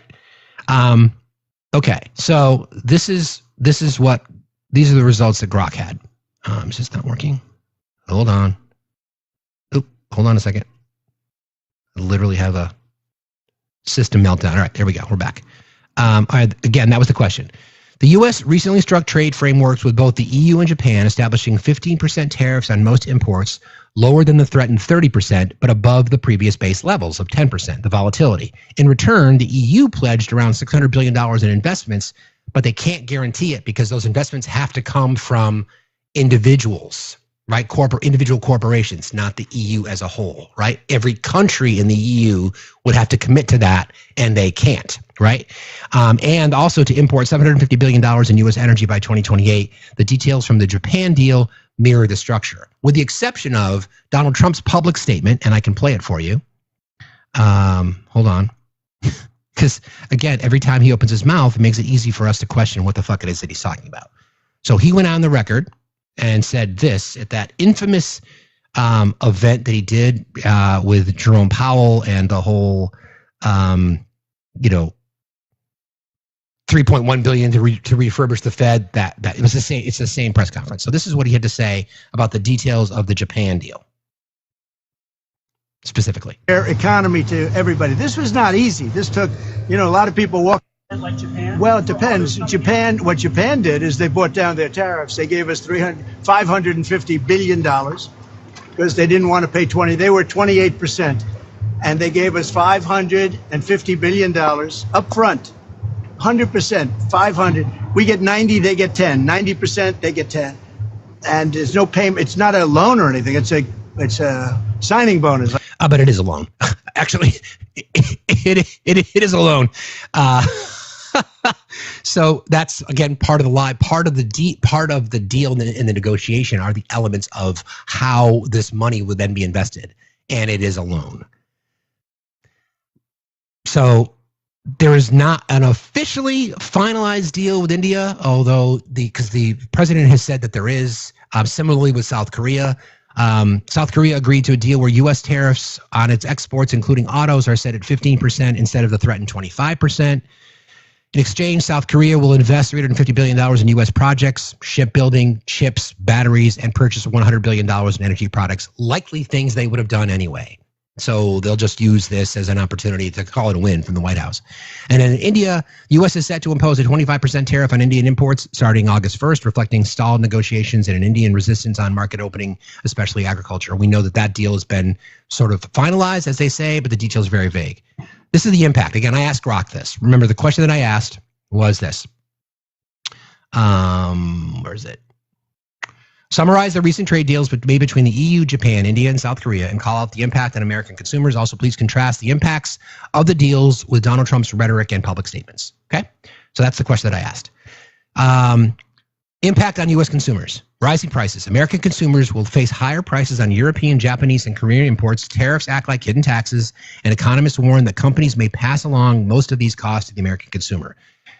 Reported on by the AP, the Economic Times, and the Council on Foreign Relations, because Grok will cite the source when they make their claim. Another impact, less competition, weak innovation. With higher tariffs shielding foreign competition, U.S. producers in similar sectors may feel less pressure to innovate or keep prices low, ultimately reducing consumer choice and suppressing quality improvements, reported on by the Economic Times and by CSIS. And then temporary stability, but longer-term risks. Although these pacts avoided a broader tariff war and limit uncertainty in the short term, analysts caution they may lead to inflation and slow growth over time, reported by the AP. So these are the statements and then the reality. That's the part that I kind of wanted to get the comparison on. So Trump's messaging, he touted full and complete deals as major U.S. victories, claiming superiority over other countries. The underlying facts and the reality, while favorable headline rate reductions to 15% were agreed, key details remain vague or favorable to partners. For example, Korea kept protection on rice and beef markets, reported on by Reuters. Trump claimed that the deals put America first and protected domestic jobs. Economists point out that tariffs will likely raise consumer costs domestically, with declining innovation and potential retaliation from trade partners, hurting U.S. exporters in the long run, reported on by the Economic Times. And then Trump emphasized South Korea's investment commitments as, quote, huge wins for the U.S. economy. While $350 billion investments were pledged, critics note that the time frame, binding terms, and structure remain very unclear. Much may reflect existing plans rather than net new expansion. Again, the statement from South Korea is these are things we were already going to do, but okay, fine, no problem. In summary, the EU, Japan, and South Korea have accepted 15% U.S. tariffs, averting steeper increases, but at the cost of ongoing consumer price pressure and reduced competition. For India, the lack of a deal means 25% tariffs will take effect. Although Trump frames these deals as U.S. triumphs, many analysts view them as tariff-heavy political victories with real costs borne by Americans, particularly in terms of higher prices and weaker market dynamics. So that's kind of what we've been saying from the very beginning, right? This is going to impact consumers. So the growth of the GDP from Q2, a lot of it had to do was we were not importing as much. Don't forget, ships were stalled in the harbor. January, February, March, first quarter. April is when he went out with Liberation Day, all these imposed tariffs. So part of the GDP is the reason that we have a spike in the GDP is because of the fact that we just didn't bring in as much imports, which is part of the process, right? So this whole, when your entire economic plan, and I'm not an economist, I just read, when your entire economic plan is based around tariffs, and you've got this place, we're at this point now where all the other countries, in some places, they're just like, whatever, dude, you can say whatever the fuck you want. We know it's not true. Like making the claim that the EU is going to be invested $600 billion. Well, the EU, the president of the EU or whatever her title is, she's more or less like a chairman of the EU because the EU represents, dozens of countries. They're like, listen, we can't tell these individual countries to invest. We can't do that. So to claim it as a win, it's not a win. It's just more fluff because he's trying to avert your eyes. So I don't know what's going to happen with that, but the more public statements like this, the more easy it is to debunk. So again, I don't spend a lot of time with AI, but I use Grok because I think it was Elon's, and I figured that'd be a great sort of impartial, unbiased way to find it. And I like I said, I like Grok because it provides sources when it makes a claim about something. So yeah. And then we get into energy. As we talked about earlier this week, the weakening of the dollar is extremely problematic, in particular as it relates to energy. So I want to give Mr. Global a little love. He talks about this, and the way that Mr. Global describes the impact of things, especially as it relates to the energy industry, I think is really, really good. Ground news is good. I agree. Ground news is great. Straight Arrow News is great. I agree. I just like the summary option that that AI can provide. It kind of consolidates a bunch of information. So this is Mr. Global talking about the news earlier this week that the dollar is weak, and very weak, as a matter of fact. Here's Mr. Global. So OPEC announces more oil production increases, an additional increase in August, over 500,000 barrels a day more. And what happens? The price of oil goes up. Why does the price of oil go up when OPEC is flooding the market with oil? Why is that a thing? It's because the value of the US dollar is plummeting. It's had its worst 6 months in the last over 50 years, since 1973. A weak dollar, which is what we have, a very, very weak dollar right now, keeps oil prices elevated and high because foreign countries are able to purchase it at a huge discount because the dollars are weak. Why is the dollar weak? Tariffs. Yep. So we're in a pretty critical spot right now. If the dollar regains, any strength at all, oil markets are going to start falling a lot. And oil companies know this. And that's why even though the price of oil hasn't crashed, the oil industry pretty much has. We've lost over 50 rigs in the last 10 weeks. I see you, Obi. I'm going to clear that up in just a second. So the impact on the industry is the same, just as if oil prices would have crashed. And that is because the people that run oil companies, they know how this works. Oil prices are artificially inflated due to a weak dollar because of Donald Trump's policies. So they are going to continue laying down rigs. It may even accelerate, regardless of what the price does. Thanks. We went through this exercise, and just to clarify, the dollar is not weak, it's just weaker than it has been. And that's the impact on the oil and gas industry. So this is problematic, potentially, right? So, OPEC flooding the market, that's going to have a detrimental effect on domestic oil manufacturers. So the issue specifically is that not that the dollar is weak, it's just weaker than it has been. I did a comparison. The value is a lot lower now than it has been. So despite Trump, it's still strong. Again, Theo, it's weaker than it has been. So let's just everybody pump the brakes a little bit, okay? And I think what he's pointing out is specific because in MAGA's mind and the conservative mind, the entire economy is based on the cost of energy, right? You got to move goods from here, you got to move goods from there. They always talk about gas prices. We know gas prices are up. We know we've watched them go up since the inauguration. We've watched them go up month over month. They're up like 15 cents since Inauguration Day, and they're likely to go up again as to how Mr. Global just described it. So let's kind of keep that in mind. Thank you, Necronese. I appreciate you very much. Thank you for that gift sub. Thank you very much, friend. Appreciate you. So this is problematic when your economy is based. Guys, we're in the middle of a subwave. We need 3. Thank you. When you base your entire economic plan on tariffs, and we see the impact of tariffs and what it's going to do, and it's going to affect energy, it's going to affect everything, it's going to affect the GDP, it's going to affect consumer buying habits. We know inflation spiked, so we know thankfully we know that the job market is still pretty secure. Jerome Powell has signaled that he's going to lower interest rates in September. Of course, Mr. Trump doesn't like that. He thinks it should be done now. Whatever. Okay, like whatever. But I want people to prepare for this. And we know the impact it's going to have. The LNG deal, specifically as it relates to Europe, is going to have potential impact on domestic electricity bills.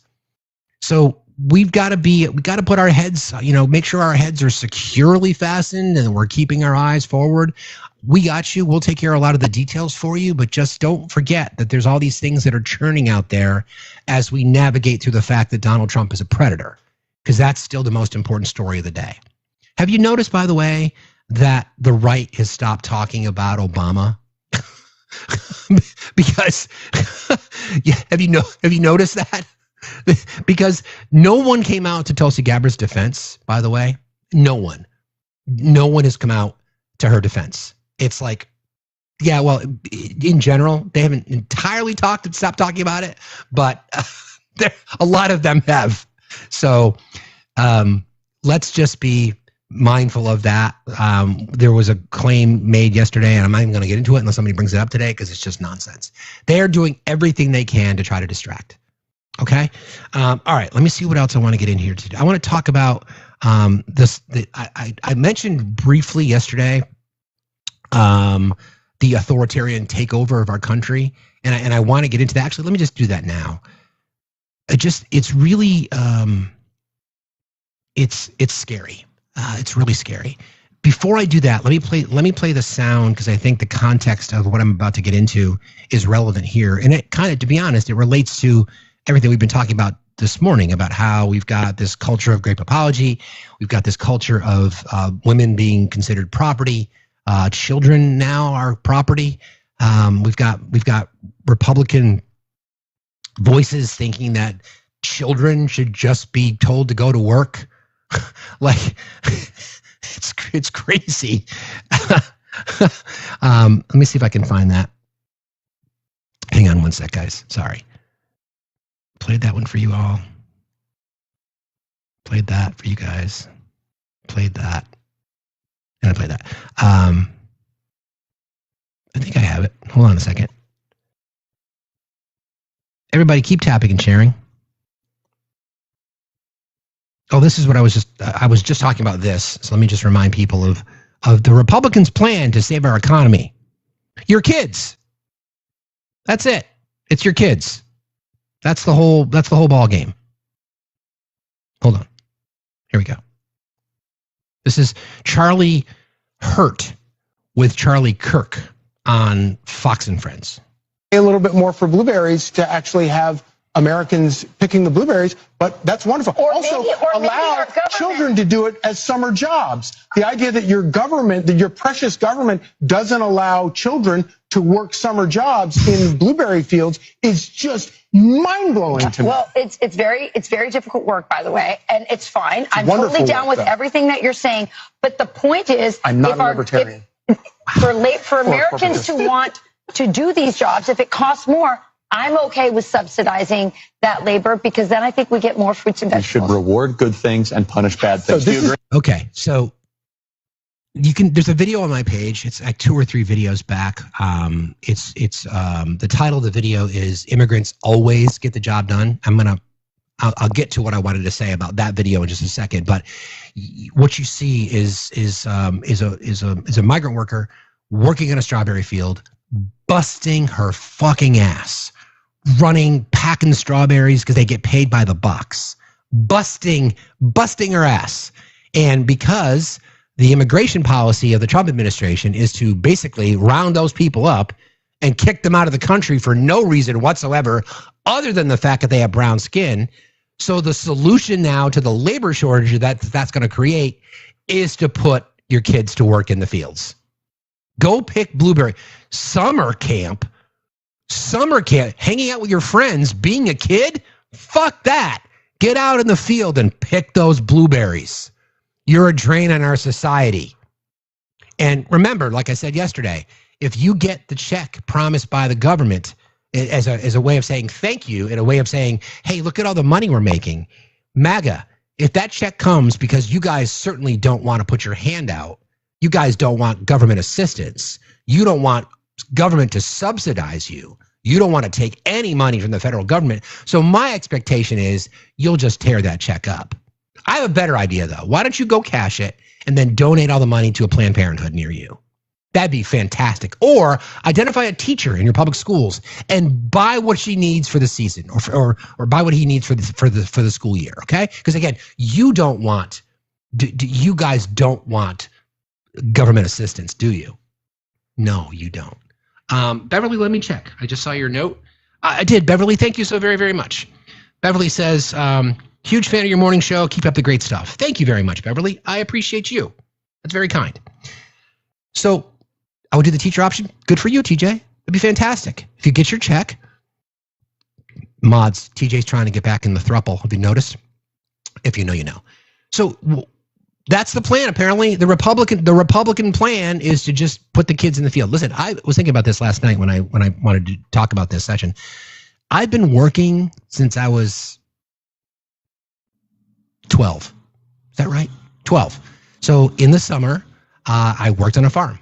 I tossed hay bales. I cleaned pig shit. Did whatever. Worked on tractors. Did whatever. And again, it's not about me, but I don't want that. That was my choice. You know, that was my choice. I wanted to have some money. I liked the independence. I could ride my bike down there. That was my choice. I've been working ever since, so 45 years. I'm good, right? I've got a good work ethic, but I don't want that for kids. I don't want kids to have to go to work in the fields. I want them to be fucking kids. I want them to be able to go to the ponds and lakes with their friends and go fishing and go on hikes and just hang out and do shit or do nothing. I want them to be kids. We're already slaves to capitalism. I don't want them to have to start early, and especially don't want them to start working in the fields because we've kicked out undocumented immigrants who contribute so much to our society and who work their asses off for pennies. Yeah, exactly. Newspaper routes. I worked in a beverage store, breaking down boxes.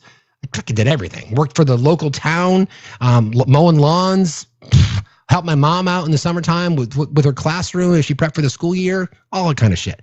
I don't want that. I don't want that for people. I don't want that. We're already, if you have a choice and you want to go to work and earn some extra cash, sure, go for it. But we're already slaves to the system. I don't want that to happen. Anyway, okay, so I want to get into this whole, I found this guy, I'm not even sure who he is, but he's pretty scary, especially as it relates to the authoritarian takeover of our country. So this is a conversation, this is Shane Winnings. He's a CEO of an evangelical church. And he has a very clear, he's a very clear opinion on young men and the future of the conservative movement and the future of young men, or what should be their future. So I'll play the sound for you. It's a little scary, but it's the red pill effect. We talk about it a lot, and it relates to everything that is that we talked about today. How men are conditioned to see women as property, how men are being trained to treat women as objects. So this is part of it. Men can be a family and they can adopt kids, which I think is problematic. Two women can be a family. Hang on 1 second. Let me get the beginning. Men can be a family and they can adopt kids, which I think is problematic. Two women could be a family. They can adopt kids. Marriage doesn't mean anything anymore. What threat is that to you if those two men love each other? Because you can point statistically to our society being eroded from within because two men automatically create an unstable household because that is not God's design for a family. Wow. And you think that hurts America? Absolutely. For the first time in modern American history, more young men than women are claiming religious affiliation, a gender gap of 7%, while men under 30 who lean Republican have also outpaced Democrats for the first time in more than a decade. Here at the Faith Forward Pastor Summit in Gainesville, Georgia, hosted by an arm of the conservative activist group Turning Point USA, the call for young conservative men. We're called to be biblical and we're called to be political. Is finding a bigger audience than ever before. Are you seeing more young men, Gen Z, come into the church? Yeah, we are. It's very intentional. And I think the messaging from the administration was very intentional. The Trump administration? Yeah, it was to win those kind of people. Who? And the young people, the men who want to be men. If you fear culture, then you don't fear God. Men who want to, or can be convinced to, return to what he calls traditional values. I think wokeness, is really anything that comes against God's design. It's this progressive mentality. Wokeness is like DEI. Wokeness is... And you think that's against God? Yes, 100%. How so? Well, I mean, it is everything it claims to be against. DEI is discriminatory. It is racist. DEI says, what's your skin color and who do you sleep with? You're getting to the front of the line. Can I push back on that? Please. My interpretation of DEI and affirmative action is essentially saying, not that you must promote me because I'm black, but you are not allowed to discriminate against me. But that's already a part of our Constitution and already a part of our laws. DEI has been used to push people to the front of the line who don't belong there. If someone calls some points and says that's a DEI hire, I think that's wrong too. Do you think they're pointing at you or you think they're pointing at me? I don't know. I'll tell you what, though, I think it's wrong to make a snap judgment. Like, that is not godly. Because it assumes that the only people who can have good things are straight white men. Exactly. And that's a problem. Are the young men who support LGBTQ rights or believe in DEI, are they welcome here? They're welcome. They might not want to come back. Wow. A sentiment that's echoed in recent polling. 67% of the country says homosexuality should be accepted, but less than half of young Christian men agree, creating a dramatic split with their Christian female peers, one that experts say could have an impact for decades to come. So again, that stat, 49% of Christian men aged 18 to 24 does not accept homosexuality. 75% of women in that same age range, 18 to 24, said absolutely it should be accepted. We discuss in this space the male loneliness epidemic. That's it right there. Exactly. It is self-imposed. 75% of Christian women aged 18 to 24, so Gen Z, 75% of that age group, Christian women, believe society should accept homosexuality. But less than half of young men the same age disagree.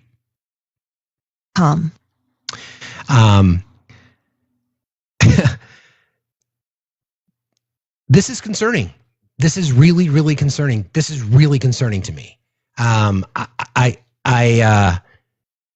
Especially in the culture that we're in now, because to me, all these things relate to this situation with JE and Trump and the other predators are on the list. Because young men who are being recruited, let's be real. Charlie Kirk is recruiting young men. This guy, Morgan, what's his name again? Hold on a second. His name is, hold on a second. What is his name? I have it here someplace. His name is Shane Winnings, and he's the CEO for Promise Keepers. Okay, he's telling you, he basically is telling you that we are coming for your young men. We are creating a path to righteousness. So they believe that righteousness is to subjugate women. They believe righteousness exists in the Handmaid's Tale or the Gilded Age. And you're right, shiny happy people. Yeah, exactly. The Promise Keepers, exactly. So for those of you who have young men in your life, and this is this may make you feel uncomfortable.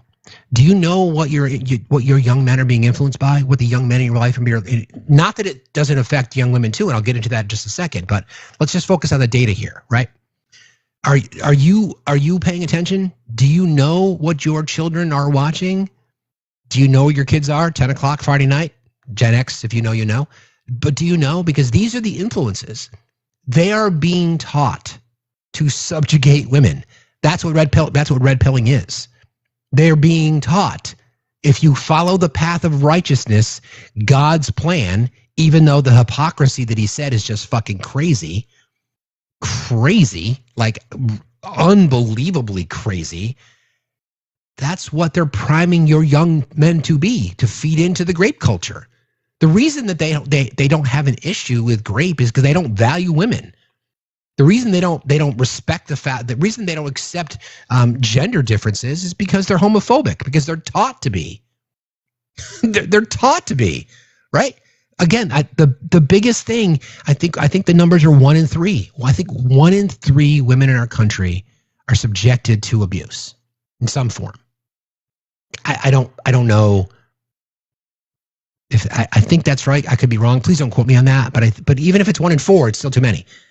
And this is why. And that stat, again, is telling 49% of Christian men aged 18 to 24 do not accept homosexuality.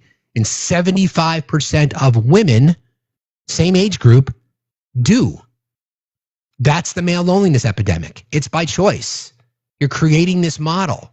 Now, I'm not going to say there's still 25% of women aged 18 to 24 that don't accept, Christian women that don't accept homosexuality, right?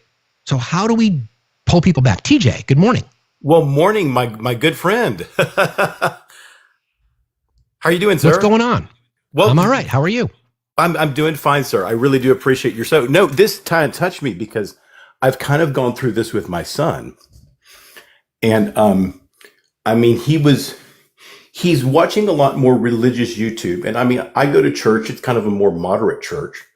but it's like, I think sometimes it's a search for meaning. I don't know.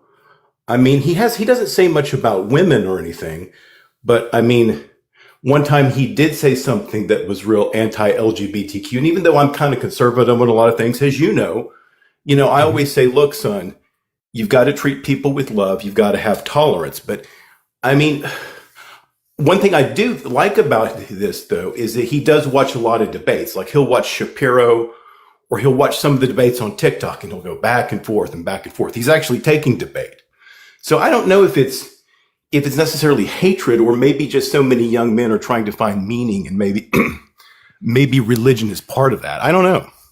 Well, you said something interesting because you used the word tolerance. Because so do you think that's the appropriate word? Like where you're supposed to tolerate other people's differences, or tolerate a person's sexuality, or tolerate their beliefs? Because that would not be, tolerance is not acceptance. Yeah, that's true. That's true. Yeah, I don't know. I'm kind of on the fence sometimes when a lot of this stuff is. And I just, I think that we're never going to have a society where everybody accepts everyone. So I guess I try to encourage, people in my life, especially my son, to say, look, you're not going to meet people who are going to agree with you on everything, but you've got to treat them with kindness and love. Not, because, and I told him to avoid a lot of political discussions and discussions about religion with people he doesn't know, especially in school. Because I said, look, kid, you start mouthing off about this stuff.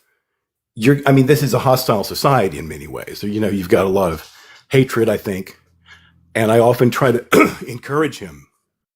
I'm trying to talk a little soft because he's in the other room. He might still be asleep. Yeah. Okay. It's all right. But yeah, that's kind of, it's just interesting. That kind of touched upon, what I'm going through with him. Some of it with him was, he's just now come to live with me.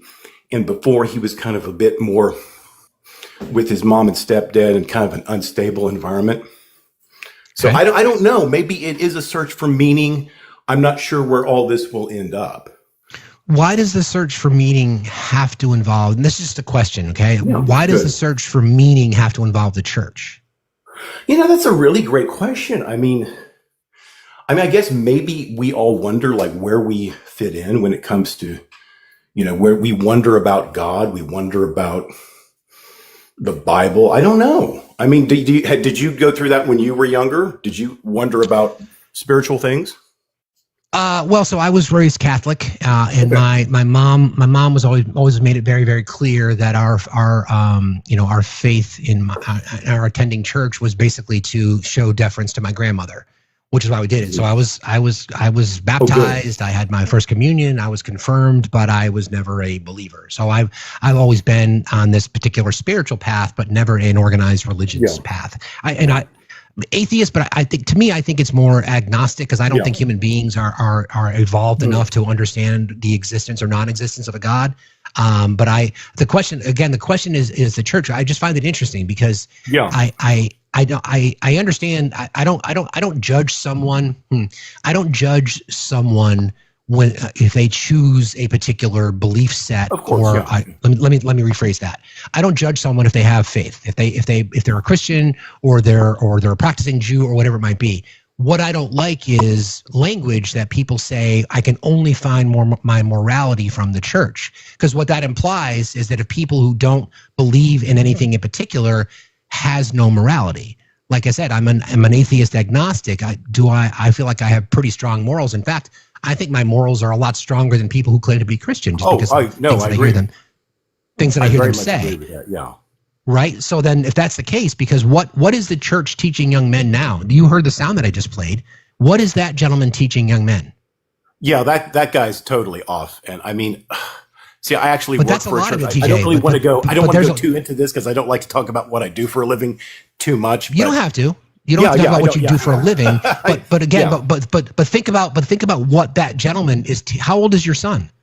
He's 15. Okay, so your son is on this guy's target list. Yeah, that's true. Yeah. So what is he teaching them? What is he teaching them about women? What is he teaching them about the LGBTQIA community? What is he's teaching? He's attempting to teach your son that they shouldn't exist. Oh yeah, that's true. And I mean, I definitely argue. I mean, there was one time where he was driving by and he saw a flag LGBTQ flag. And he says, Dad, I want to rip that down. I said, son, don't say that. Okay. Now, I know that might surprise you because, we've had some banter back and forth, and I'm probably lean conservative or libertarian on a lot of stuff. But I want to have a society where a gay person or a trans person walks down the road, they get to do what they want to do. And maybe the question, though, TJ, is maybe the question should be instead of don't say that, maybe you ask them the question, like, why would you say that? Yeah. Why do you feel like you want to go tear down that flag? Like, why? Yeah, I don't know. I mean, I'm not sure. Ask him that question. Well, that's a great question. Yeah, that's a great question. Right? I mean, because what we're talking about here is now. You voted for Trump. I can make that assumption, right? Yeah, that's true. Yeah, but I mean that's mainly because of economic stuff and 2A stuff, and I don't really want to get into that right now. But I just thought. Well, we can talk about that because we can. Well, talk I don't want to talk about that now because I got to be. I got to start getting up. But yeah. Okay. So again, you have to think about, you have to ask yourself some questions, right? So obviously there's influence over your son because of your political ideology, but probably because of some of the things that you watch. You mentioned the fact that he's watching debates with Ben Shapiro. Do you think that those are good influences on his life? Honestly, well, I think you can. If you think they are, then just be honest. I just want. Do you think that those are positive influences on his life? I would say Shapiro, yeah. Because I think you think Ben Shapiro is a positive influence on his life.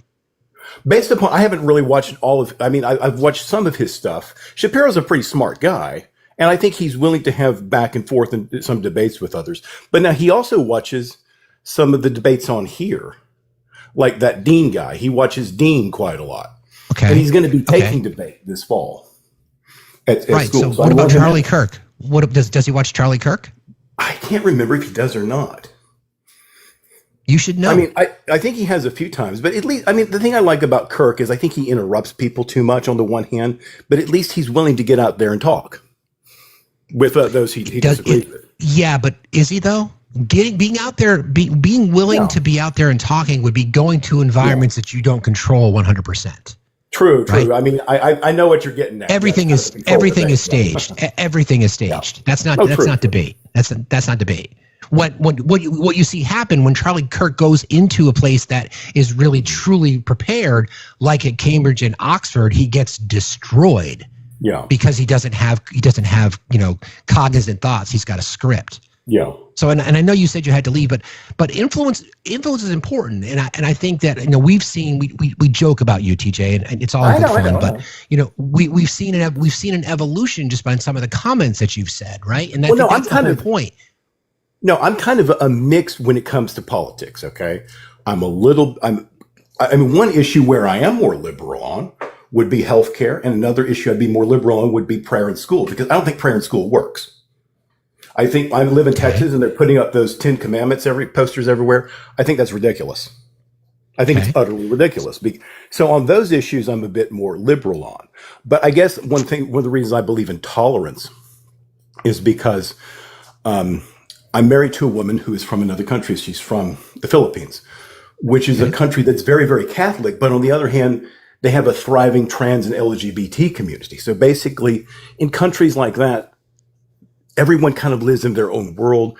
There's not such the desire to impose one set of values on another set of values. And so that's what I'm trying to teach my son. It's like, look, when you see that flag over there, let them do what they want to do. This is the world we want to live in. Everybody gets to do what they want to do to a reasonable degree. Again, it's not about. My concern is that you're positioning the way in which you describe these things. It may not be your intention, but words matter to me. Sure. By you telling your son just to let them, like your son is supposed to give other people permission to be who they are. That's one of the difference between tolerance. Yeah, but that's how you sold it, though. You just let them. Because you say you just let them or you not let them. You're giving them a choice, right? Yeah. So I would say just people are different. Even in the Bible, people are described as different. Yeah. Yes, let's not other people, right? Let's make sure that the conversation should be, again, one dad to another, right? The conversation should be asking more questions about why. Like, why do you have these feelings about wanting to rip down that flag? Why? Because if you truly want to educate on the tolerance paradigm, I prefer the acceptance. On the acceptance paradigm, then shouldn't we be educating our children to accept people's differences? Because that's what makes humans beautiful, in my opinion, is our differences. Yeah. And I don't hear that coming from you from a language perspective, right?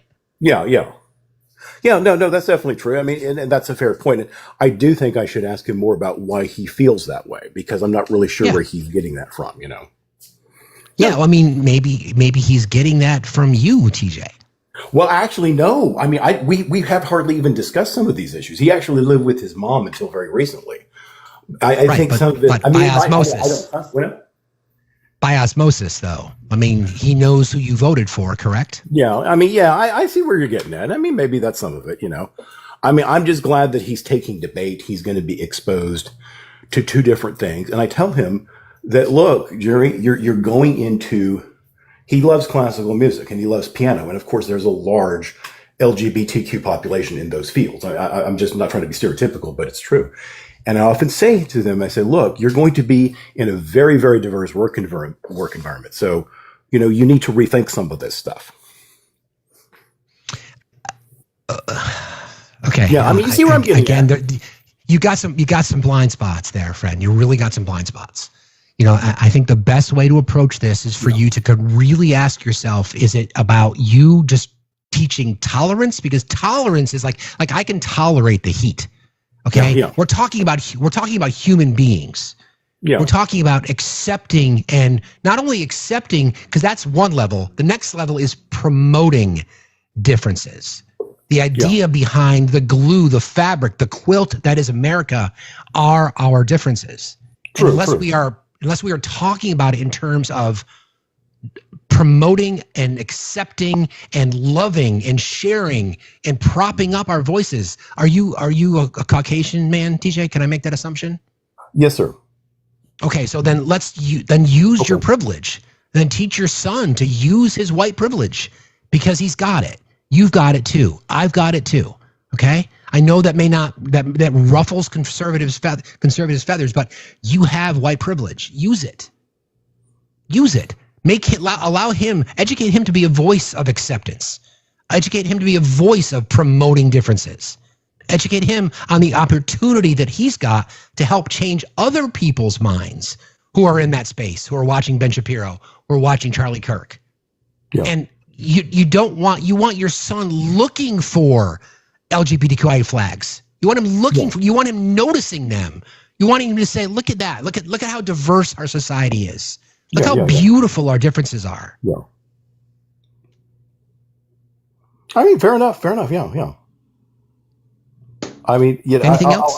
I'll definitely keep you posted, sir. This has been a respectful discussion. I appreciate that. I appreciate that, TJ. All right, thanks. Thank you. You too. See you later. All right, take care. Bye. Bye. We've got this system, friends, of this, the tolerance. You know, I don't have to tolerate the intolerant. So that's why I don't like the term of tolerance when we're talking about human beings, right? You can say I can tolerate the heat. I don't like it, but I can tolerate it. Exactly. Our differences is what makes us stronger, right? That's the beauty in our differences. It doesn't require, we don't need permission, right? And I worry about the messaging that we heard from Shane Winnings and then how it relates to people like TJ's son. Hi, Ellie. How are you? Ellie, are you there? Ellie, are you there? I guess not. Okay. Hang on 1 second here. Let me just check something. Thank you, Michelle. Thank you, Savage. Appreciate you guys. You guys are awesome. Let me adjust this. Banging this out today, friends. Okay. I see a request. I did. Where'd you go, Obi? You can come back if you want to. I respect that conversation, and I think so. I'm an observer. Well, I'm a watcher. People who know me know exactly what I'm talking about. But that's for out of context. I just made myself blush. That was wild. Anyway, I observe language, right? I pay attention to it. I was trained in it. In words matter, and how we say things, especially in the context of which we say things, is really, really important. I do not like the word tolerance. I just don't like it because I think it's a cop-out. Like I want people like TJ's son to travel the world and seek out differences in people. Like I want people who are, and this goes for the people on the left as well. Like I have this idea that I want to travel the country. I want to get a sponsor. I want to get a sponsor for myself and my dog with dog food. I want to get sponsored. I want to drive across the country, and I want to find differences. I want to seek them out. I want to go talk to people, because this is not real. I mean, it's important what we do here, but I want to go, like, I could talk to anybody. I want to use my privilege. I want to drive into deepest rural parts of Kentucky and Appalachia, and to go into, heavily populated Black communities. And I want to go there, and I want to talk to people, and I want to listen. I want to find out the things that are important to people, because I have a firm belief. I really, really do have a firm belief that if we're outside of the social media circles and we're outside of the toxic environment that can be spaces like this, that there are more things that connect us than divide us. I have to hold out hope that that's the truth. Maybe that's the empath in me, but I have to hold out hope that that's true, right? And I just really worry about the influence of young men, TJ's son's age, who are going to be red-pilled. We talk about the loneliness epidemic. The reason that we talk about it in terms of it's all men until it's no men is because women are being assaulted on the regular, on the daily, and sadly, a lot of people who are doing the assaulting believe what Shane Winnings believes, that men are superior. Women are looked at as property in our country. Women are looked at as tokens that can be discarded. We heard the victims of Jeffrey Epstein, when they were done, next. Once you age out after 19, you're too old now, right? These conversations are so important. We're talking about leaders in our country who are trying to find a way to defend violence against kids. It is mind-boggling. And a lot of the people that are trying to figure out their mental gymnastics and pretzeling are some of the people that TJ's son watches. We cannot put the term Ghislaine Maxwell and victim in the same sentence. We just can't do it. We can't. And that speaks to this rise of authoritarianism, because a lot of the data that's been discussed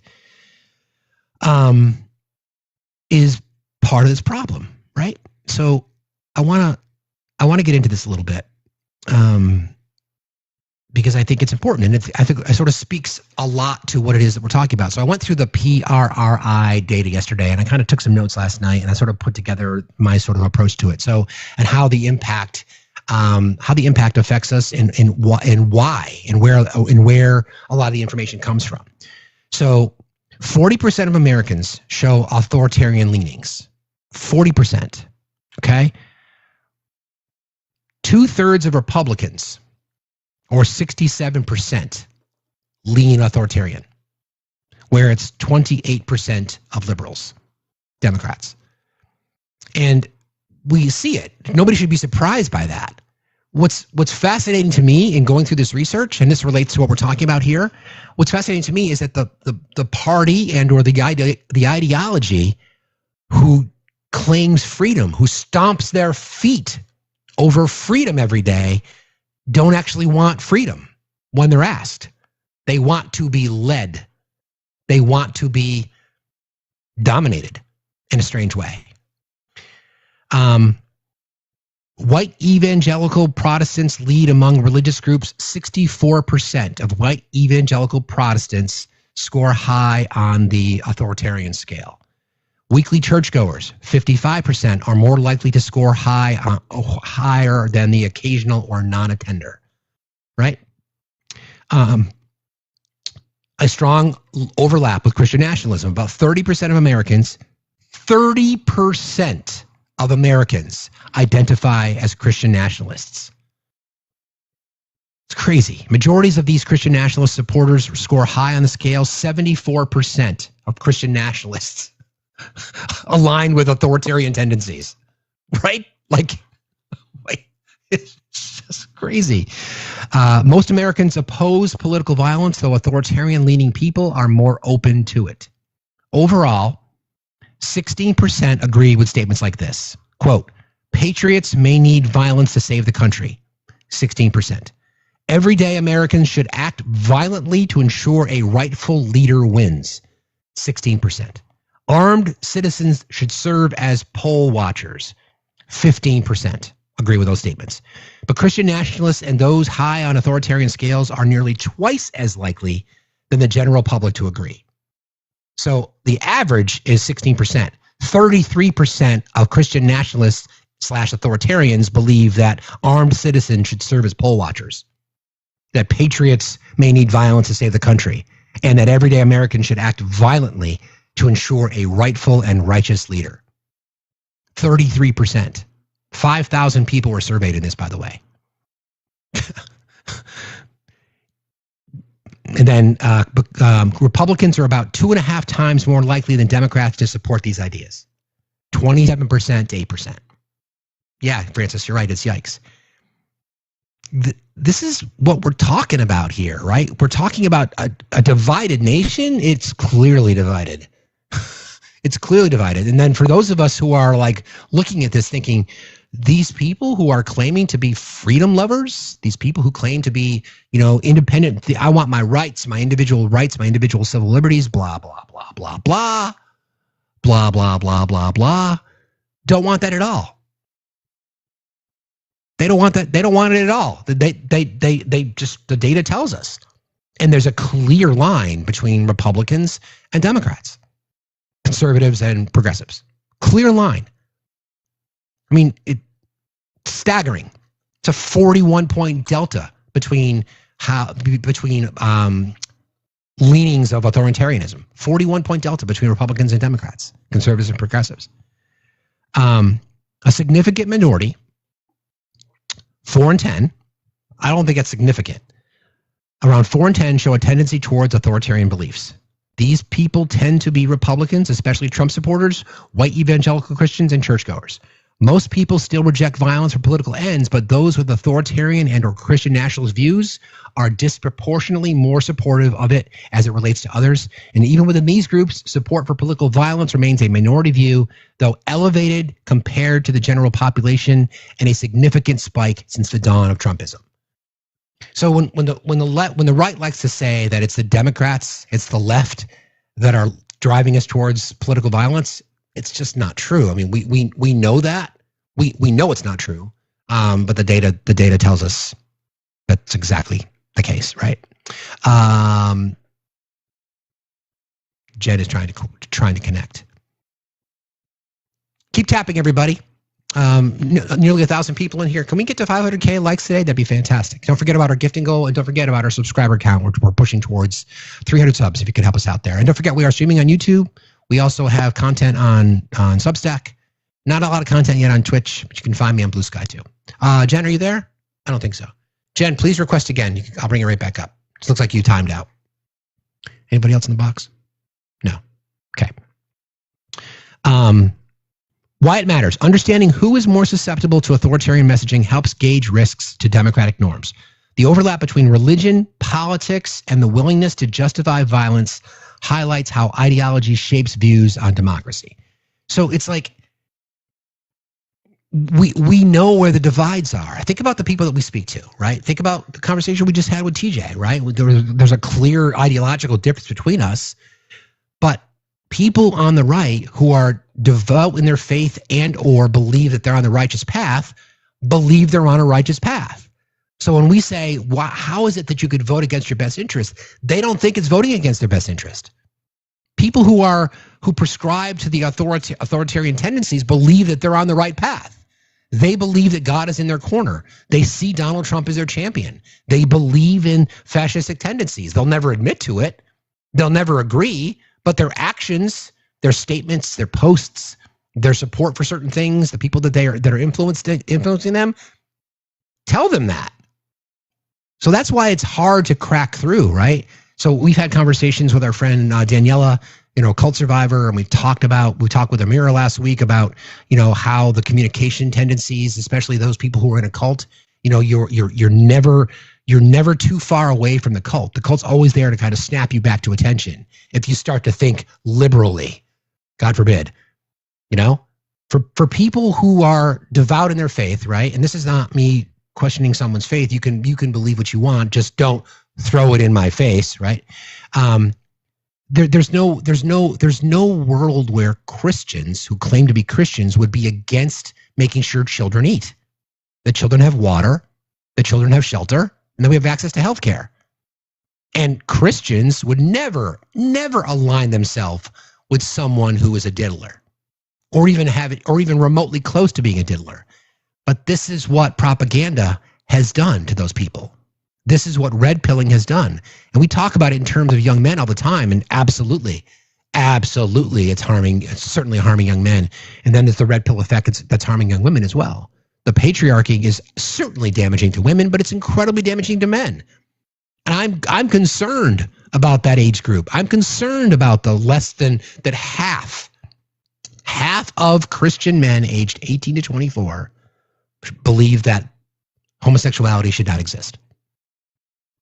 Or they're I'm not going to say uncomfortable with it. I don't really care what they say about uncomfortable. That's not the point, right? Hey there, friend. How are you? Good. How are you? Can you hear me? I'm all right. Let's go. I can. I got you. What's going on? Okay. Well, I just heard you say that Christians, something susceptible about what's going on. These people aren't Christians. Respectfully, that is... I agree. That was my point. Okay. Because it sounded like... Yep. No, claiming to be Christian, that's my point, right? Trying to use it as a cover, then where does all the hatred come from? I agree with you. I missed that because I find that a lot of people are saying, Christians think that this is the righteous thing or a good thing or whatever the case may be. And it's just like, these people are not Christians. They're something else. Don't know what they are. Don't really care what they are, but they're bastardizing Christianity to meet their own narrative. And it's very dangerous. It's the way you have Islamophobia and things of that nature. When you have extremists in any situation that call themselves or ascribe to something that they don't actually follow, it makes it bad for people that do follow that situation. You know what I mean? That religion. No, I totally agree with you. I mean, I think what you're describing, Toy, and we've talked about this, I think it's Christian nationalism is what we're talking about, right? But using the word Christian it's I know. I don't know. It's vile to say Christian nationalism because it's diametrically opposed, right? Totally agree. Yeah, I mean, sadly, it's becoming more common, and there is a through line through many evangelicals in particular, especially on the authoritarian scale, that would certainly be categorized as Christian nationalists, white nationalists, whatever it might be. But I hear you. I'm with you. And my concern is Gen Z, that age group, because they're being influenced by it. I don't buy into the whole bullshit regarding the male loneliness epidemic. We've got data that says this is exactly why. This is exactly why. I mean, if 50% of the population of young men age 18 to 24 thinks that homosexuality shouldn't exist, then 75% of women the same age say, "What are you talking about? Of course it should exist. Let people be people." We wonder why young men are alone. We wonder. They're the same people that think that washing their bits makes them homosexual. It's really or gay. It's really insane. It's like washing properly does not make you. Like, what are we talking about? And I'm not saying that Christianity is all peaceful. That's absurd. Nothing is all peaceful, but especially when humans are involved. But yeah. It's crazy. Yeah, no, you're absolutely right. Yeah, I'm sorry if I confused you there. No, you're absolutely right. What I'm trying to do is I'm just trying to call it out a little bit because we see a lot of the violence against women and children coming from, in many cases, Christian religious leaders and or people who are connected to the church in some way. So, to your point, you can't claim to be a Christian if these are your beliefs. You just can't. But they're going to do it. Yeah. I just wanted to say that. Thanks for having me up. I hope you have a great rest of your live and day. I'll be in the comments. Bye. I appreciate you. See you later. Bye. Yeah, it's a fair point. It's just the label, right? That's the hard part, that people who are Christians are like, I don't want to be connected to that. They're not Christian. Not even close. Hi, Jen. How are you today? Hi. Oh my gosh, I'm great. I listen to you every single morning. Thank you. I appreciate you. So I'm just wanting to know, and you may have discussed this before, have you ever watched the documentary on the Duggars called Shiny Happy People? Yes. So I was floored, and a lot of people don't know this. I was floored when I got to the end of it, where it talked about the reason that so many of these extremists and right-wing conservatives have entered politics is because of that movement. Mm-hmm.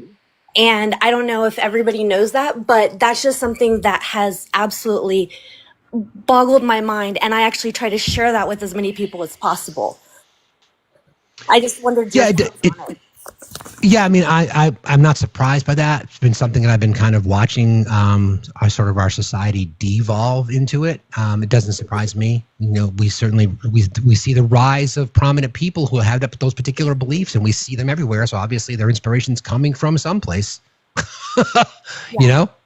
The fact that they are homeschooling and having as many so they can infiltrate politics so that they can do this is at least that's what the documentary alluded to, is just, I don't know, explains a lot of why we're in the situation we're in now, in my opinion. It's also, I would agree with you. It's also the moms of liberty mindset. You know, we've talked about this and how there's a strategic plan from evangelical Christians to influence politics. We know that they don't want the separation of church and state. They believe that church and state should be intertwined. They talk about it in terms of that. They look at it as in, this is the righteous way. They want Bibles in schools. They want Christianity taught, but they don't want any other religion taught. They don't want expression of speech unless it's in support of their faith. That's dangerous. That's not the society that we have. That's not the country that we are. That's not the society that we should have. That no one should be subjected to that. No one. That's exactly how it's feeling. And I also, one of the things I wondered is, do you think that it's because, like, the homeschooling, I'm not sure I'm not going to be able to get this out correctly, but the homeschooling, because the fact that they were homeschooled and indoctrinated and never put in public school to see anything out of their little bubble, is why they're so I don't know, trying to push their agenda so much, because they have no idea what's outside of their little bubble, because they've never in their lives have experienced it. Yeah, I mean, a lot. I mean, the overwhelming majority of Americans have never left the country. And then when you dissect that even more, so many millions of Americans have never left their state. So it's all they know, right? So and then depending on where they get their influences, whether they're media influences or their news influences or their individual influences, going to be very, very insulated. So when you're told that members of the LGBTQIA community are indoctrinating your kids, and you see images, even though they're contrived, then you have no choice but to believe it, because that's what happens with propaganda, disinformation. That's why we talk about it a lot. Similarly, when young men are being red-pilled by people like the Tate brothers and or Charlie Kirk or others who basically say that women don't matter, that women are property, then they're influenced. They're told, I guess that's the way I'm supposed to be, so that's the way I'll be, and that's dangerous. That's obvious. It goes without saying that it's dangerous. It's dangerous. Yeah. Yeah. Well, thank you so much. I just Sure, I listen to every morning, and I appreciate you taking the time. Have a nice day. I appreciate you. You do the same. Thanks for being here. All right. So then I want to get back to this kind of discussion a little bit, because there's factors, right, that fuel this. As we just discussed, there's people like that Sean Wiggins that we played. He is targeting, let's be real, targeting and indoctrinating young men into the church fold with a particular mindset that you can't have a functioning family if you have two dads or two moms or non-binary individuals. You can't have in his worldview, you can't have that. So a lot of the infiltration of these beliefs can be rooted in a lot of factors, like age and education effects, for example. According to broader research on right-wing authoritarianism, individuals with a college degree score on average between 10 and 15 points lower on the scale of whether or not you're authoritarian, while those with graduate degree scores score even lower than that. From earlier studies, authoritarianism correlates with lower education. People with less than high school have the highest scores, and those with graduate degrees the lowest. Age trends are less directly reported in the PRRI data, but broader demographic analysis typically show that older respondents are more likely to hold restrictive views on issues like immigration and supportive of more authoritarian ideas, unless moderated by education. So, as we've discussed a million times, education solves so many problems. When you are in a position where you are being influenced by red pilling, for example, and you've not had, not been exposed to what critical thinking is, and so you're just sucked into the cognitive dissonance, and this is what's happening. This is what's happened when you see prominent figures out there, when you see white men getting away with crimes against women and children, then what does that teach young white men? Right? And mothers of sons, this is my message to you in particular. Are you paying attention to what is influencing your young men? Especially conservative women, if you're in the chat, or MAGA women, if you're in the chat. Do you understand that the influence that your young men are getting are basically, and I'm generalizing here, are basically giving them permission to treat women like objects? And you same conservative women, you same conservative moms. Do you have daughters? Do you understand that your daughters are being told that they matter less than your sons? Your daughters are being told that they don't matter as much. Therefore, your property. Just easy to discard. So that when your sons are influenced by people who are predators towards women, are your daughters going to not be believed if they come out with a claim of SA against them? Because that's the world that you live in now. Men are allowed to grab women by the pussy, and women, if they speak out, are liars. So I'm concerned about the future of our society when it comes to things like that. Okay, we talked about age and education. About 14% of Americans say Trump should declare 2024 election results invalid and do whatever it takes to remain in office. That rises to the 24% of about 14% of Americans say that whether or not Trump won in 2024, he should have declared the 2024 election results invalid and do whatever it takes to remain in office.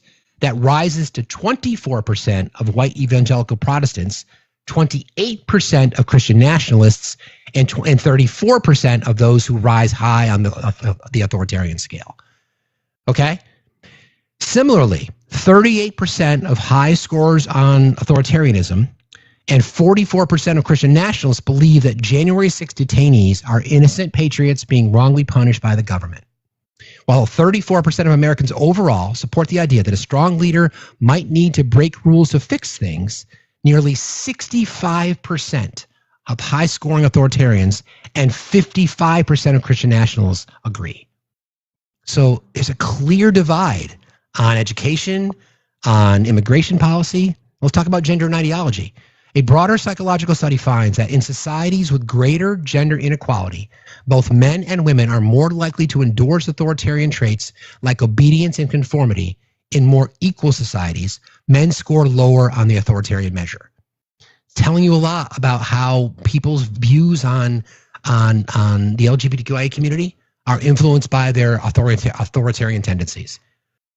Sociological analysis of Trump supporters also pointed to bias against women and Black Americans as stronger predictors than economics, suggesting authoritarian attitudes often co-occur with regressive gender views. So chances are, if you lean to the right, if you lean high on the authoritarian scale, you're going to look down on any and all differences. In particular, the BIPOC community. In particular, in the LGBTQI community. in particular with women. So it tracks. It's not one or the other. If you lean towards authoritarianism, then you are othering everybody who doesn't look like you.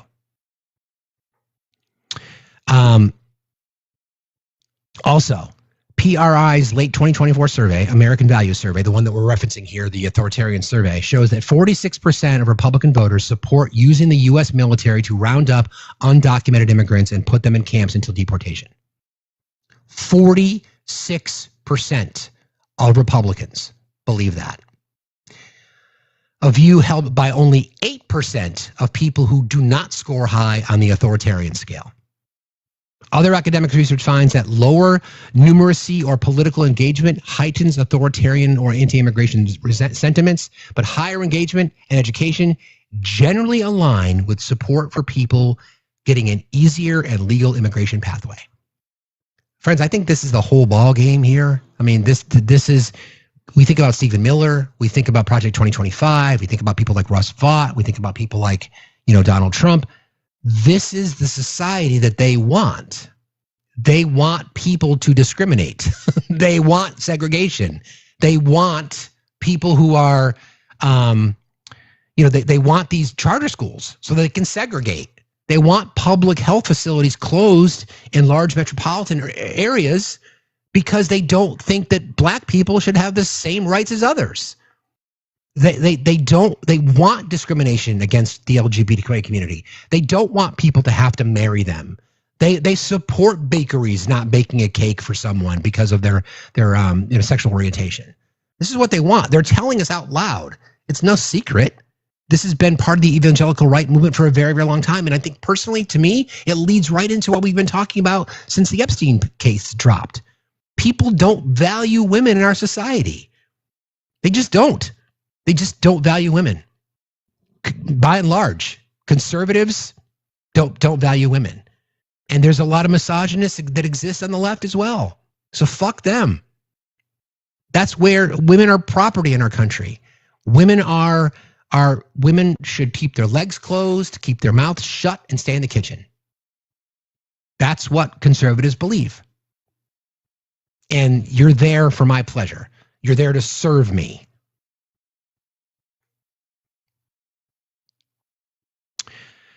Here's the summary. Lower education, the likelihood is you're going to be influenced and more susceptible to authoritarian tendencies. You're more likely to reject election results, and you are less supportive of immigration, more traditional gender views if you have lower education. Older adults, also high on the scale, more likely to endorse political violence, more restrictive on immigration and progressive gender norms. High authoritarian scales regarding Christian nationalists, very high authoritarian tendencies, support political violence, question the legitimacy of elections, and then bias against immigrants and support traditional gender roles, and then higher education and more political engagement, meaning the more you've been educated, the more you are politically active, the more you are aware, extremely low authoritarian tendencies, largely reject violence and extreme legitimacy claims, and then more supportive of diversity. We talk about it every day. I tell you guys straight from the hip that I fully believe that we need to be overfunding public education, and this explains it. Why? The number one category, the number one driver of influence, to be influenced either red-pilled or through authoritarianism, is low education. You don't know what to look for. You don't know what the red flags are. You're easily susceptible. And then you're taught that these views that you have towards women, they're totally fine because we live in a patriarchy and you deserve your place, young white man. You deserve your spot. You don't need to worry about the feelings of others. You dominate. You're the king of your castle. You're at the top of the food chain. No one else matters. Don't let them tell you otherwise. And if you're not educated, you're going to believe it. Not everyone, but you're going to believe it. So that's why conversations that we had, like with TJ earlier, about the influence that his son has. The question should never be, don't go tear down that flag. The question should be, why do you feel like you should? Education matters. More education, especially college and beyond, tends to correlate with lower authoritarian leanings and more inclusive views on immigration, gender, election results, etc. Political engagement shifts attitudes. More engaged individuals, including voters and civically involved citizens, remember guys, do something, be part of your community. This is why. Our people that do those things are less likely to hold harsh immigration or exclusionary views. Authoritarianism often clusters with anti-democratic sentiments. Those high on the authoritarian scale are disproportionately likely to favor strong leaders who break rules, who doubt election results, and support harsh immigration enforcement or civil restrictions. So, like, here you go. Like, it's exactly why the commune is going to be a matriarchy. Because we pay attention. I don't know if this surprises anybody. What I learned from it is how pervasive it is. And what I learned is, this is why I speak of this in terms of my concern about the male loneliness epidemic. Not that I'm concerned because I think it's contrived. I mean, it's a self-inflicted wound. The reason that young conservative men are lonely is because they're young conservative men and they have views that young conservative women don't agree with. Even in the Christian mingle community, whatever that might be, right? This is where the divide comes from my perspective. How we come back from it? Education, right? Education. Project 2029 should be immediately to put term limits in place for the Supreme Court, add 4 more seats so it's 13, and put a constitutional amendment in place that we will increase the education budget 10% every single year, or whatever that is. Start there. And then own it. Own Project 2029. Codify a woman's right to her body federally. Overturn Citizens United. You guys know my script. I don't need to remind you. But do we need any more information? I mean, do we need any more data that tells us exactly what we've already known? Do we really need people to say that, well, the Christian path is the righteous path? No, it's not. It's absolutely not. And I like what Toy said. The people who claim to be Christians should never be able to use that claim once again, because there are people who are. James Tallarico, we talked about him the other day, about how he's doing the work. He understands the contradictions in the Bible. He gets it. He still has his faith, and he's letting it fuel him in regards to pushing back against authoritarianism and cheating. Right? Fairness Doctrine in Project 2029? Absolutely, Carol. Good call.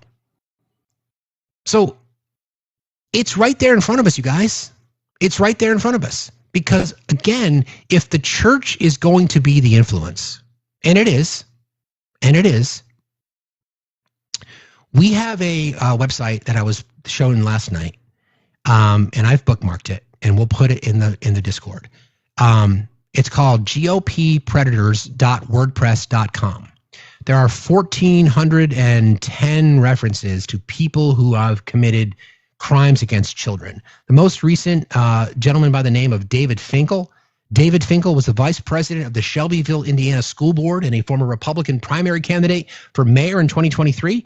He stepped down from the school board after he was arrested in June of this year and charged with possession of child sexual abuse material and exploitation of a minor. According to U.S. Marshals, Finkel posed as a 27-year-old woman and chatted with teens online, exchanging explicit photos. The mother of one of the teens he communicated with found explicit photos and texts on her child's phone and went to law enforcement with questions about the suspicious behavior. They identified 2 children who were texting with Finkel and traced the activity to his home. When they carried out their search, they found child sexual abuse material on his phone. During his interview, Finkel reportedly said, "What people do in fantasy is different than what people do in real life." The criminal complaint is listed. goppredators.wordpress.com. Like I said, we'll put it in the Discord. Religious leaders, community leaders who prescribe to these authoritarian tendencies. I bet if you gave these guys the test, they would follow. You gave these guys. Women's voices shouldn't count. Women's voices shouldn't be heard. The majority of our population, by the way, shouldn't be heard, shouldn't have a voice. Christian nationalists believe that women shouldn't even have the right to vote. This is authoritarianism. We can't even talk about it as if it's coming. It's here. It firmly, in my opinion, it firmly relates to these crimes against children, because people who prescribe to these, and again, there's people that are on the Epstein list, and we'll talk about that in a moment just again, because I want to clarify something. People who are on this, I'm not saying every single one of them prescribes to be a Christian, right? Of course not. Of course not. But many are, and many will attempt to justify it because they don't see women as property, or they do see women as property. They see children as property, right? Another name on this list. Let's see. We did David Finkel. Robert J. R.J. May, a Republican member of the South Carolina State House of Representatives, but was suspended in June of this year after his arrest for distribution of child sexual abuse material. Before running for his seat, May worked for the SC Club for Growth, the anti-tax group. The National Club for Growth is the largest funder of Republican candidates behind the Republican Party. He is one of the founders of the Freedom Caucus in the South Carolina House. In August of 2024, federal investigators searched his home and seized electronic equipment. In October, prosecutors filed documents saying an indictment would soon come. He was indicted on 10 counts of distributing child sexual abuse material and is being held without bail. He is also suspected of traveling to Colombia for schmecks with 3 girls who are all underage. If so, that would be great, but the women have not been found. His lawyer is claiming that he might have been framed. Okay, that's fine. And then one more here. David G. McConkey, a deputy district attorney and the president of the Colorado Springs East Stake of the Mormon Church, a leader in the Colorado Mormon Church. He left the DA's office for private practice in 2023. He was arrested for sexual assault of a child. He was charged with 2 counts of sexually assaulting a child for 9 years, from 2004 to 2013, beginning when the child was an infant. A leader in the Mormon Church. The child was an infant. He will serve no jail time, thanks to a plea agreement that allowed him to plead guilty to 1 count of attempting to assault a child. He was just sentenced.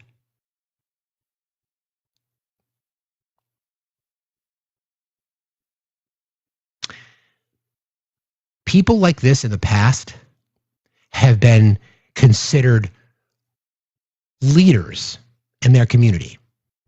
I remember growing up as a kid, growing up around the Catholic Church. I always had my questions, and I remember having deep conversations with my mom about it, right? Saying like, this doesn't feel right. This is really, really weird to me. Like, I'm supposed to believe this kind of thing. She's like, I get it.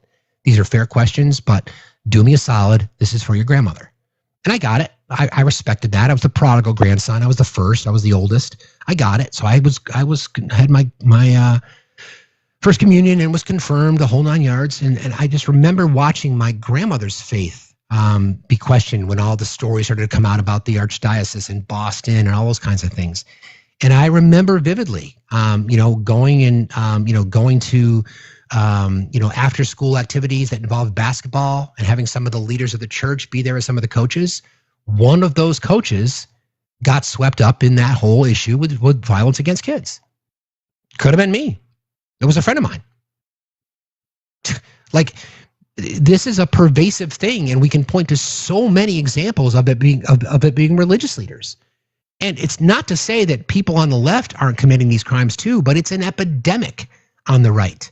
It is an epidemic. And most people in this case, again, David McConkey, a leader in the Mormon Church, was raping a child starting when that child was an infant and agreed to a plea deal of just attempt to assault.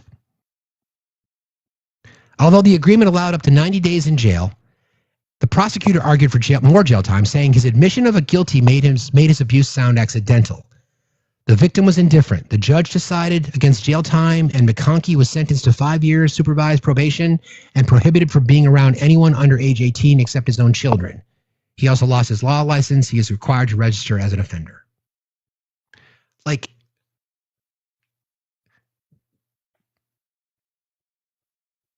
people are, I can't even describe it as sick. I don't even know how to describe it, but right. I know, accidental. You did hear that right, Suzanne. Yeah. For 9 years. This story is even worse. And again, these are trigger warnings, and I know that this is heavy topics, but there's a point that I'm trying to make here today, is that conservatives, Christians in particular, people who prescribe, who score high on the authoritarian scale that we just went through, right? Exactly. Last, if we believed women, if we just believed women. Okay? Now, listen, we know that there are circumstances when maybe the truth was stretched a little bit. Okay, that's going to happen everywhere. But our society does not go into these conversations with deferring to believing women. The expectation is women have to go to ends of the earth for their story to be told. And when they tell it, they're mocked. When they tell it, they're told that they're whores. When they tell it, they were told that they shouldn't address that way. When they tell their story, you should have been in that position. How dare you drink in public? That's what they get. I'm not speaking for women. I'm just speaking what I've been told and what I know. Just in general, just not believed. So here we are, Victoria Dufresne, telling her story. She wasn't believed. Donald Trump's argument was, oh, she never said any bad things about us. Exactly. What were you wearing? Exactly. It's conditioning. It's grooming. It's telling young men that you are better. There are Christian families in this world, in our country, okay, who prescribe to these authoritarian tendencies, who have a son and a daughter. And the teachings in their house are that their son has more prominence, thus the ability to be more superior than their daughter. Their own children, they tell that to. I know you've all seen it. Sadly, some of you have probably been part of those conversations. I'm sure it's happened. Can you imagine that? Can you imagine that? By the way, little Billy, you're better than your sister because you're a man. Little Sally, you just do what your brother says. You just do what your husband says. You just do what the church says. You'll be fine. Story out of this is, I might have talked about this before. I don't remember. This is a story about John Jessup from Hancock, Indiana. Days after winning elected office, a Republican politician in Indiana pled guilty to trying to assault his daughter in Vegas and now must resign his position. John Jessup, the commissioner of Hancock, Indiana, was charged in Nevada in connection with an assault that occurred in January, reported by the local Greenfield Daily and newspaper and KLAS in Indiana. He remained in office. So again, he was charged in June, remained in office. So the community of Hancock, Indiana knew that this gentleman was charged with sexually assaulting his daughter. Okay. He remained in office as a county commissioner, ran for a seat on the Hancock Council, a distinct elected body in the state, and emerged as one of 3 victors after collecting 15,000 votes. 15,000 people in and around Hancock, Indiana knew, or this information was public, in advance of this election, and they still voted for him. Records show Jessup, 49, pled guilty in Nevada court on 13 November to attempted assault, which is a kind of felony that can carry multiple years in prison. Indiana prohibits convicted felons from serving in state or locally elected offices, though a decisive majority of its voters on November 5th helped vault Donald Trump to a second U.S. presidency just months after a New York jury convicted him of felony charges of criminally falsifying records. Therefore, Jessup must resign. Jessup on Monday told The Guardian that he must fill out certain paperwork before he can step down. The county officials told him, okay.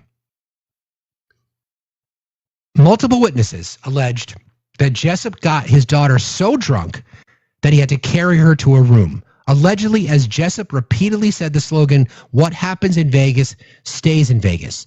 She became so intoxicated she needed a wheelchair to get back to her room. There, in testimony, she said she recalled showering while clothed, trigger warnings, and next her recollection was waking up naked as her father was assaulting her.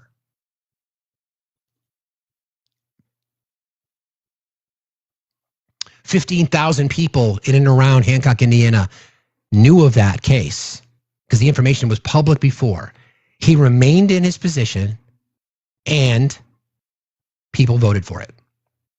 15,000 people in Hancock, Indiana. And how much you want to bet that most of those people voted for Donald Trump? And how much do you want to bet that a large chunk of that population goes to church on Sundays? The good news, this is just from April of this year. Dressed in a blue shirt and a pair of jeans, former Hancock County Commissioner and Councilman John D. Jessup was taken out of Las Vegas courtroom by law enforcement. The action came after he was given a 15-year prison sentence for the assault of his daughter. Judicial Officer Joe Hardy not only sentenced Jessup of Shirley to multiple years behind bars, but also told Jessup once he's out of prison, he'll have to register as an offender. Just a day before the sentencing hearing, Rachel Jessup noted that she had been adopted by her stepfather and would no longer be using his last name. She referred to herself in court as Rachel. Kiesling fought back emotions as she read from a prepared statement when she spoke during the victim impact portion of the sentencing. "I'm processing a lot right now," she said, "in all aspects of my life." She went on to tell the Daily Reporter that she didn't want to talk about the case anymore until she had gotten a good night's sleep and was able to get some peace of mind. Jessup was immediately returned to the custody of the Clark County Detention Center as soon as the sentencing hearing was complete. He'd been out on a $100,000 surety bond and on home detention. At a settlement conference in November, Jessup admitted guilt to assaulting his daughter during a drunken night in Vegas. An agreement was reached by the court, dropped to a level A felony. He was facing a level B felony, which would have meant 25 to 30 years in prison.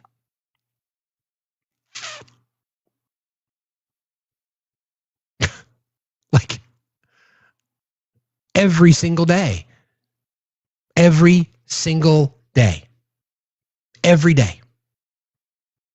We see it every day. Hi, Anne-Marie. How are you?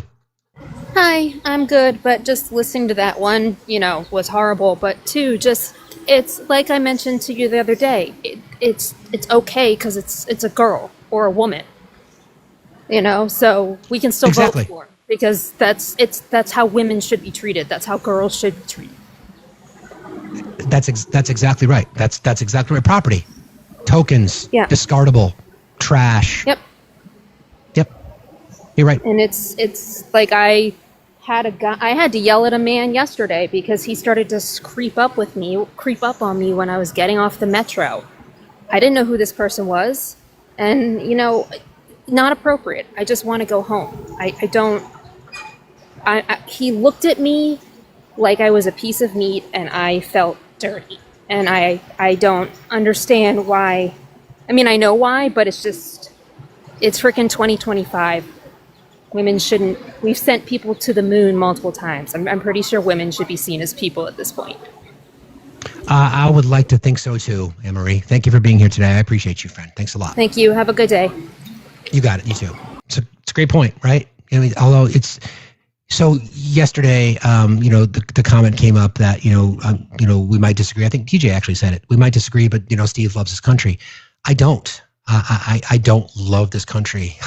I love the people that are here, those that are working towards trying to make a more perfect union, right? As we work to try to make things better. But I cannot love a country that diminishes people who look different. I can't love a country who doesn't protect the most vulnerable amongst us. I can't love a country who votes to cut people's health care. I can't love a country have people who will prop up a predator. Can't love that.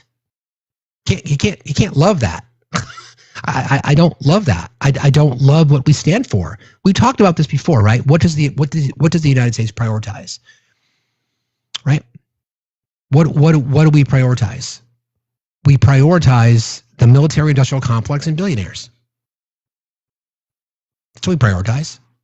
We don't prioritize the things that we should.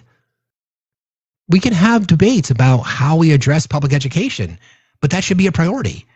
We can have debates about how we address healthcare, but that should be a priority. We should be prioritizing people. People, right? That's what our priority should be. We shouldn't be celebrating cutting. People are looking to try to find ways to navigate through Medicaid cuts. As far as I'm concerned, if you are legislating one person's health care away from them in an attempt to justify tax cuts for the rich, then fuck you. Seriously. Exactly. Basic human respect. Is that a lot to ask? I'm not a fan of the word tolerance. I talked about this before. I don't like the word tolerance. I don't like it. I'm supposed to tolerate somebody because they're different than me? No, my place in society is to respect and accept differences. That's what I want to do. That's how I'm raising my kids. Accept differences, right? Not only accept them, but promote them. I want to learn from people. I can't speak on behalf of other communities, but I want to prove to those other communities that I'm interested in learning, like going into BIPOC spaces and just sitting in the chat and just shutting the fuck up. Spending time in lives hosted by the trans community and just sitting there and shutting the fuck up so you can learn. People don't need to hear what other white men have to say anymore. Really don't. We've said enough. It is all men until it's no men. It's all white people until it's no white people. We know what the election tells us. We know the data tells us. We know that what's holding our society back is people who look like me. Period. That's it. That's it. Case in point. There was a pretty contentious Senate hearing yesterday that involved insider trading. And I think that insider trading is a despicable practice. I think most people would.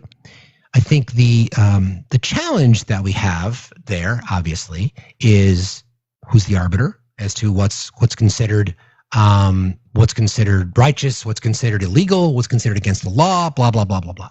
So somebody just said it. Yeah, Rick Scott. So I'm going to play some sound from Rick Scott. Okay, then we'll talk about Rick Scott's history in just a moment. This is wild. You want to talk about being out of touch? There was a debate in our mod chat. Rick Scott, does he look like Skeletor? Does he look like a zombie or a vampire from older movies? He kind of checks all those boxes. But this is why we're in this position, because of people like Rick Scott, because he thinks he's done nothing wrong for being a rich guy. Hold on. But somehow I own operating businesses. But somehow it's suspect because I made money. I don't know how many people in the audience, how many of you don't want to make money? Anybody want to be poor? I don't. Right? So this idea that we're going to attack people because they make money is wrong. Is absolutely wrong. We should cherish all of our different backgrounds. Should we, Rick? Every one of us has a different background. I've got a business background. But what I was just accused of is making money, and somehow I can't be fair and do things the right way. You don't. So I think it's disgusting what is going on here. Oh, do you? So, but I agree with, I completely agree with you. We've got to stop people from trading stocks. But this is way different. This is an attack against the president, attack against the vice president. That's what this is. So I think it's wrong. Do you? Rick Scott, the gentleman who's just speaking, oversaw the largest Medicare fraud in the nation's history. First, Governor Rick Scott scared the bejesus out of seniors with an online ad claiming that Medicare cuts would lead them to lose access to their doctors, hospitals, and preventative care. We know that. We know about how he voted for this. Democrats were referring to Scott's prior tenure as CEO of Columbia HCA about a decade ago, when the hospital company was fined $1.7 billion for Medicare fraud. Rick Scott is saying Democrats are committing Medicare robbery, when in fact he's the ultimate Medicare thief. He lost the right to accuse Democrats of raiding Medicare when he oversaw the largest Medicare fraud in the nation's history. Rick Scott's company stole money that should have gone to health care for seniors, said Florida Democratic Party spokesperson Joshua Karp back in February. Separately, we have fact-checked Scott's claim we are seeing dramatic rate cuts to Medicare that will affect people's choice of doctors, hospitals, and preventative care. They're all fucking lies. So, Rick Scott, fuck you. You have been on the front line of going after people for diminishing them. You've been on the front line of this shit. Rick, where the fuck were you when we were talking about trying to expand Medicaid? Oh, I know, you were pocketing it. Where were you? Where were you when Florida was talking about the Don't Say Gay bill? Where were you caring about differences, Rick? Where were you when the opportunity came to vote against people losing their Medicaid benefits and SNAP? Again, racial differences. Where the fuck were you, Rick? Where were you? Did you forget about that? I think you did. So there was a lot of debate about this issue in the Senate yesterday about this insider trading. So I've gone back and forth as to how I feel about this, but I'm going to read you the story, okay? Congressional stock trading ban gets Senate panels okay. Democrats agreed to exempt President Trump to advance the GOP Senator Josh Hawley's bill. Politics is dirty. I get it. You can't get everything you want. Oftentimes, you have to look at the greater good, potentially.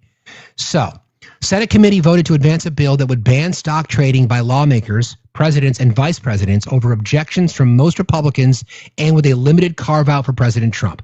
Senator Hawley introduced the original bill, barring members of Congress and their spouses from trading stocks. It was named, to Democrats' dismay, for Rep. Nancy Pelosi, who's come under scrutiny for her husband's extensive trading without evidence that any of it was done using insider information from Capitol Hill. Okay? In conjunction with Senator Gary Peters of Michigan, the top Democrat on the Homeland Security and Governmental Affairs Committee, Hawley offered an alternative to the panel that would ditch the contentious name and expand the prohibitions to the president and vice president, but only for future administrations. Quote, "We have an opportunity to do something that the public has wanted us to do for decades, and that is to ban members of Congress from profiting on information that, frankly, only members of Congress have," said Hawley. The committee voted 8-7, with all Republicans on the panel, save Hawley, voting, oh God, voting against proceeding with the bill. Rick Scott was one of those people, by the way. The GOP detractors argued it would unfairly punish the wealthy and disincentivize some from serving in Congress. What? Oklahoma Senator James Lankford, one of the Republicans' nays, is the chair of the Ethics Committee and noted that he would be responsible for enforcing the bill should it become law. I'm sorry? You mean doing your fucking job? Cool. Senator Bernie Moreno, a billionaire, Trump devotee, called the effort, quote, a publicity show, and said the committee was moving too hastily to approve the altered legislation. Moreno noted that he had co-sponsored the original Pelosi Act with Hawley. Quote, "It's important for us to restore faith in our institutions, but to just vote. It is important for us to restore faith in our institution, but to just vote out there when we really have literally no idea what we're voting for is gross incompetence," Moreno said. "This is the most absurd process I've ever seen." This is my guy? Okay. Lawmakers have kept calls to ban member stock trading at bay for years, but pressure is increasingly mounting on congressional leaders to move on the issue. Rep. Anna Paulina Luna from Florida, for instance, told Politico Tuesday she intends to force a floor vote on a member trading ban when the House returns in September. Good. The debate over the bills comes less than a week after the House Ethics Committee released a report that called for Mike Kelly and his wife Victoria Kelly, Republican Rep. Mike Kelly from Pennsylvania, and his wife Victoria to divest from steel manufacturing, citing the appearance of impropriety. The panel probed whether Victoria Kelly's purchase of the holdings was the result of non-public information from her husband's official duties, but the investigation did not yield conclusive evidence that she purchased stock based on her husband's insider knowledge. Several Republicans argued that the legislation before the panel was flawed. Senator Ron Johnson said he did not see the need for new legislation given the existing rules around insider trading, and he warned it would have unintended consequences. Senator Rick Scott said, "I guess I should not be allowed to make money." Oh, God. Speaking of Ron Johnson was taking phone calls from his constituents while the Senate is off on recess doing whatever they wanted. And here you go. Listen to this non-answer. Stay in line. What's your question? My question is, given the tremendous deficit that the country has, why did you, after saying that you weren't going to vote for this bill, why did you go ahead and vote for it anyway, increasing the deficit by $3 trillion? Yeah, Ron. Why did you tell your constituents in Wisconsin that you were going to vote against it only to vote for it? Why, Ron? What's your answer? So first of all, William, it's a very legitimate question. Yeah, it is. It's a good question. I think it can easily explain it. Okay, cool. If you listen carefully, okay, I was always looking for a three-step process. Okay. Provide the border funding and defense to clean up the messes left behind by the Biden administration. What about Biden? Then my second step would have just been to extend current tax law, which would have taken the automatic tax increase off the table. That's a price tag of $4 trillion right now. That's what caused the deficit numbers. But again, on a bipartisan basis, nobody wanted to increase Americans' taxes. I mean, Democrats could have, when they had the presidency, the House, the Senate, they could have increased taxes on anybody. They could have increased them on the wealthy. That is a bold-faced fucking lie. He knows it because we were under the Trump tax plan, which is the TCJA that goes back to 2017. He literally just lied to one of his voters. He lied to him. It's flat out. You couldn't change the tax law because it's a 10-year window. That's why Donald Trump gets to do it twice. So no, Ron, you're fucking wrong and you're lying again. They could have punished success as much as they wanted to. They didn't do that. They left the Tax Cut and Jobs Act alone. They had to, you dumbass. We were facing that thing automatically expiring. Had we had the smarts back in 2017 of reducing spending to pay for permanency, we would have done that. So you had a chance to do it. You were in the Senate then. Why didn't you do it? Another lie, you fuck. Again, there was no way I was going to let the automatic tax increase go in effect. So that, to me, is already table stakes. And what I tried to do is use my vote to create as much leverage to bring spending down to a reasonable pre-pandemic level. And so that's why I was so vocal about it, is pushing and prodding my colleagues, the president, everybody. We've got to return to reasonable pre-pandemic level spending. We went from $4.4 trillion to over $7 trillion from 2019 to this year. And you supported it, you dumb fuck. Totally unjustified. The bottom line is, this is all we could get. We got about $1.5 trillion of additional spending reduction, historic in nature. Just we've got so much further to go. So, again, a legitimate question. I hopefully explain that. Nobody wanted to increase taxes. So what I'm saying to you, Wisconsin voter, is I think you're too stupid to realize that I'm lying to you. That's what I'm saying to you. I don't respect your voice, Wisconsin voters. I know I went out publicly and said that I'm not going to vote against Medicaid cuts or SNAP benefit cuts, but I didn't really mean that. I was just lying. See, my fingers were crossed behind my back, and when I do that, that's like the free pass that I get so that I could lie to you without having to worry about it. Yeah, so I knew all along that I was going to vote to raise the deficit. I knew all along that I was going to vote to cut spending, Medicaid spending and SNAP benefits so that I could enrich myself. And by the way, I'm also going to lie to you now by saying that I support bans on insider trading. But yet when the time comes to vote for it, I'm going to vote to keep it so that I can continue to enrich myself. But I think you guys are too stupid in Wisconsin to even know better, because you guys will just be sheep and you'll just vote for me again the next election anyway. So I don't have to be accountable. So basically, Wisconsin voters, Ron Johnson here. I don't give a fuck about you. Just vote for me anyway. And then I've got to play the sound from Mike Johnson too, because it's relevant in this case, because Mike Johnson has gone on the record many, many times, concerned, really, really concerned about his members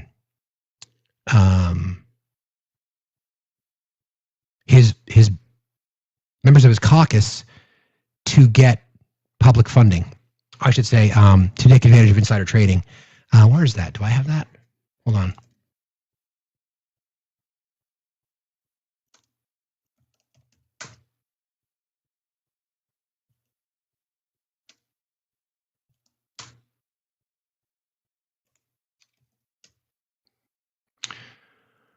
I think I have that someplace. Hold on a second. I have to find the sound. Here we go.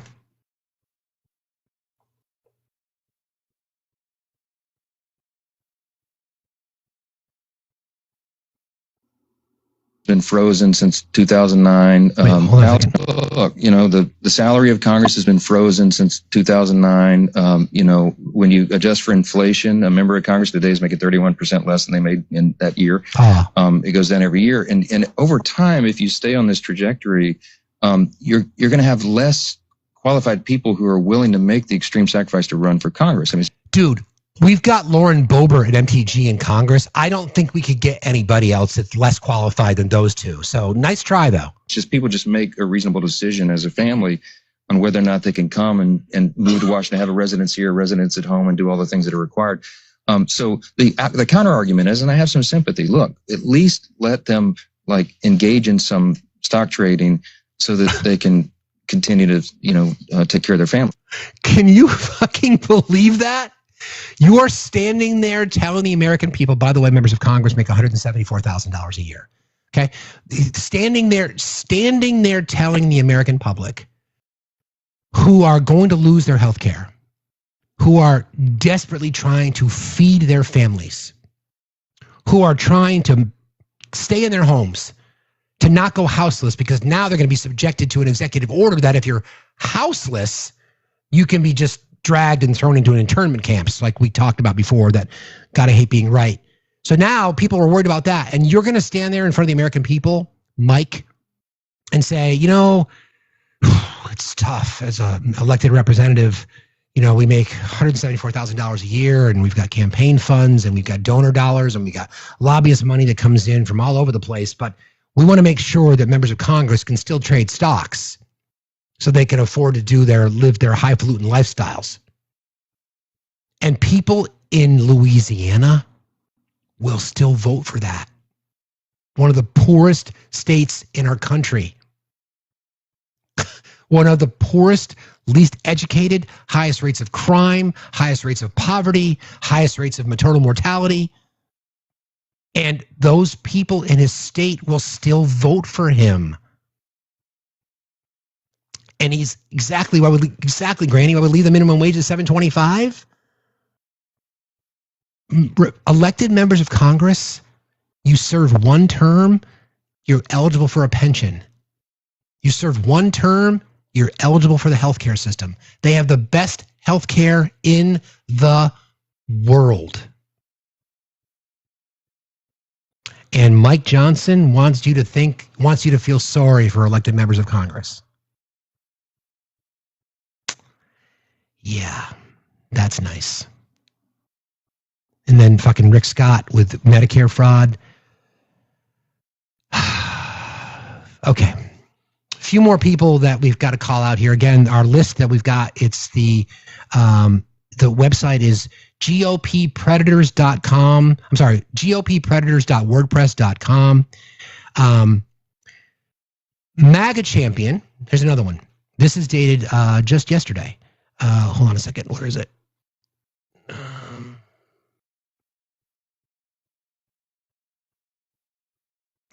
This is from the Daily Beast.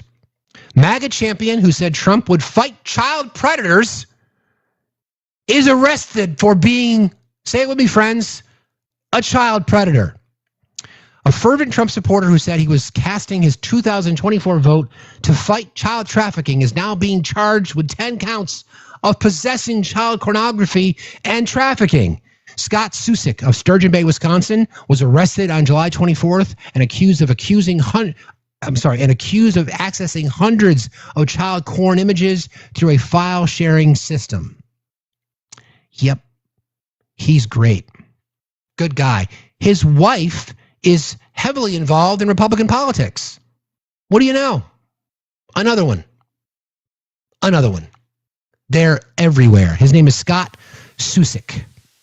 Hey, Chris. What's up? Boy, they constantly tell them themselves, don't they? Every single day, my guy. But listen, Every you got to day. feel bad for those poor congressmen. This struggle is real. Totally. Feel so bad for them. Yep. I got to tell you a quick story. You're like this. I don't know about you, but as far as I'm concerned, the lowest of the low as far as people are people who don't put back their shopping carts. I think they should be removed from society and never allowed back in. They're just awful people. So this morning I go to Stop and Shop, and I'm pulling into a parking space, and this woman is loading up her car, and then she takes her shopping cart and she puts it in the next space next to her and drives off. And I look to see the back of her car. What has she got on the bumper stickers? Trump 2024, Trump Vans. Kamala is an idiot. Kamala, but yeah. You couldn't have written that better. Honestly. That's the script. That tracks. Oh, I agree. I mean, I've publicly shamed people who don't put their cards back. I'm like, are you that tired that you can't walk 25 feet to put your card away? Yeah. Maybe you shouldn't be buying those. Maybe you shouldn't be buying those Funyuns, my dude. Exactly. None of your business. Yeah, it is my business. Just go put your card back. Literally, just go put your card back, and they eventually do it. Yeah. Now, I don't know if you discussed it today, but I saw a report while I was at the gym that CNN said the only thing out of the Stena Vep grand jury is 2 transcripts from law enforcement. Yeah, there wasn't expected to get much from that because we got most of the information already anyway. Yeah. Yeah. Well, that's the game they're playing. They're just going on and on. Oh yeah, we're gonna release it. Yeah. Look over here. Mm-hmm. Yep. But they still buy it. I don't get it. I don't understand, but they still buy it. They'll believe anything except that Trump. Yeah, it's true. It's true. No matter what he says, they're waiting to follow his lead, and it's been pretty embarrassing. But. Well, this is a long game. He's been doing it for 30 years. He's been undercover for over 30 years. Well before anyone ever knew he was going to be president. This has been his long game. Yeah, it'll come out in 2 weeks. Yeah, in 2 weeks we'll have the Epstein list. So exactly. All right, buddy. Thank you. I appreciate you, pal. See you later. All right, talk to you. Bye. Have a good day, kid. All right, so let's I have another guest request here. Shifting gears a little bit, I just want to kind of go back to my theory on more as it relates to this, the words that are being used to describe this. We've got data. We have names. That's public information. We know that we've got access to the little black book. We've got that. That's not new. So the question I have, again, as it relates to, Pam Bondi's statements specifically, is that was part of the lies as well. So let's remember, right? Let's remember that it's not just about Epstein Island. And again, I said this before, and I want to say it again for people who are just joining. By the way, friends, if you want to continue to support the channel, please do so. We're 80 away from our live goal today. Also, if you want to gift, that's great. If you want to subscribe, that's fantastic. We're looking for 13 more subs. So if we can hit that number and maintain it through tomorrow's show, we'll do another giveaway for items in the merch store. So thank you all in advance. If you haven't joined our team yet, please do so. And don't forget about the merch in the merch store. You can find that at factsstillmatter.site. Thank you.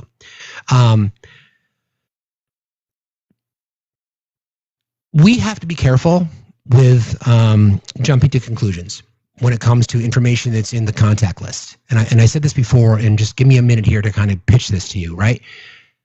Just because someone's name is listed in there does not mean that they are one of the despicable, horrible human beings who have committed these crimes against kids. I think you guys all know that, right? I think anybody, when you run in the circles that Schmepstein ran in, running with the elites, obviously you're going to have lots of names because there's names on that list. Like I said earlier, Jimmy Buffett and his wife is on that list, right?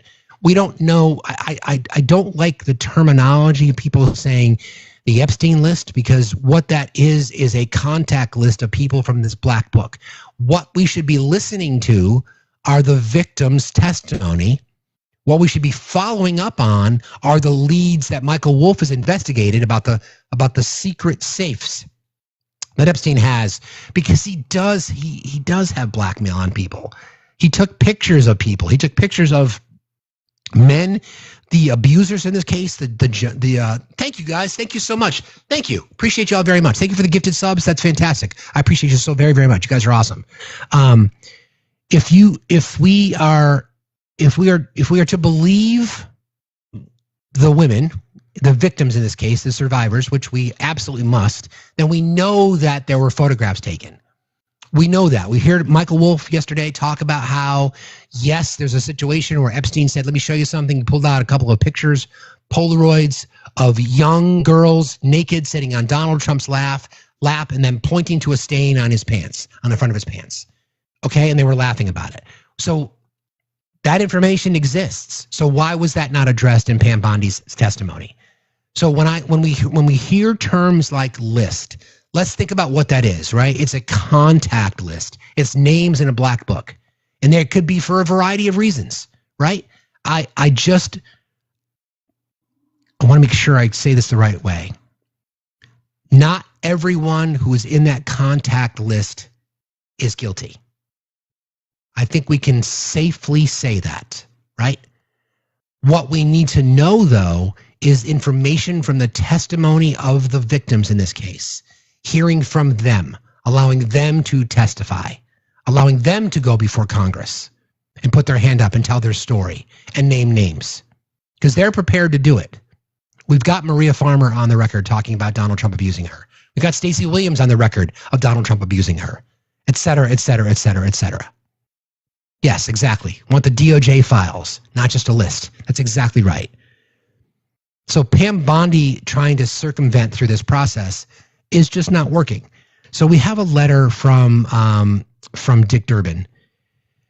And I think it kind of covers exactly what we're just talking about here. Let me see if I can find it. Yeah. Okay, this is sent to Pam Bondi last week. It's dated July 18th. It's signed by Dick Durbin, who's the ranking member of the Intelligence Committee, right? I'm sorry, the Judiciary Committee. So this is, I'll read you the first part of it because it speaks to everything we're just talking about here. Dear Attorney General Bondi, on July 7th, the Department of Justice and the Federal Bureau of Investigation released an unsigned memorandum regarding the Trump administration's, quote, exhaustive review of investigative holdings relating to JE, unquote. This memorandum made two official findings. One, this systemic review revealed no incriminating client list. And two, after a thorough investigation, FBI investigators concluded that JE took his own life in his cell at the Metropolitan Correctional Facility in New York City on August 10th, 2019. The first finding directly contradicts public statements you have repeatedly made. On February 21st, 17 days after your confirmation as Attorney General, you were asked directly by Fox News' America Reports host John Roberts, quote, DOJ may be releasing the list of Jeffrey Epstein's clients. Will that really happen? Unquote. Your response was, it's sitting on my desk right now to review. On February 27th, you released binders of documents related to Epstein to conservative influencers and commentators. But despite the major media event at the White House staged around this release, these files were largely already publicly available. After intense blowback from this incident, you appeared on another Fox show, Life, Liberty, and Levin, and claimed a whistleblower told you that New York SDNY was sitting on thousands of pages of documents, that we will get everything, that you were assured there was more, and that the country would eventually see the full Epstein files. According to information my office has received, you then pressured the FBI to put approximately 1,000 personnel in its Information Management Division, or IMD, including the Record Information Dissemination Service, or RIDS, which handles all requests submitted by the public under the Freedom of Information Act, or FOIA, on 24-hour shifts to review approximately 100,000 Epstein-related records in order to produce more documents that could be then released on an arbitrarily short deadline. This effort, which reportedly took place from March 14th through the end of March, was haphazardly supplemented by hundreds of FBI New York field office personnel, many of whom lacked the expertise to identify statutory protected information regarding child victims and child witnesses, or properly handled FOIA requests. My office was told that these personnel were instructed to flag any records in which President Trump was mentioned. Notably, in 2002, Mr. Trump said of Epstein, I've known Jeff for 15 years, terrific guy. He's a lot of fun to be with. It is even said that he likes beautiful women as much as I do, and many of them are on the younger side. Just yesterday, it was reported that the department had previously reviewed a leather-bound album comprised of dozens of letters from Mr. Epstein's friends in celebration of his 50th birthday. The letters were collected by Mr. Epstein's partner, Ghislaine Maxwell, and included one from President Trump that allegedly contains several lines of typewritten text framed by the outline of a naked woman, which appears to be handwritten and drawn with a heavy marker, with her pubic hair being his signature. Despite tens of thousands of personnel hours reviewing and reviewing and re-reviewing these Epstein-related documents over the course of 2 weeks in March. It took the DOJ more than 3 additional months to officially find that there is no incriminating client list. And the memorandum with this finding includes no mention of the whistleblower or additional documents, the existence of which you publicly claimed on the 27th of February. Anyway, long story short. So what this letter does is it frames everything that we've been talking about this morning. MAGA, conservatives, you know you're being lied to, right? Do you understand that? Are you aware that you are being lied to? In an attempt to do what? Cover it up. Okay? It's an attempt to cover it up. I can't help you reconcile this. I can't. I cannot help you reconcile this. All I can do is talk about it every day. And we will. You're going to get sick of seeing my face talking about this every day. I refuse to let this story die. As an independent journalist, if that's how people want to consider me, that is my commitment to this process.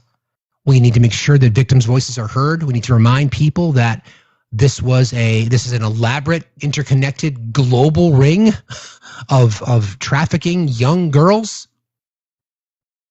Right? Young girls. Girls. Not women.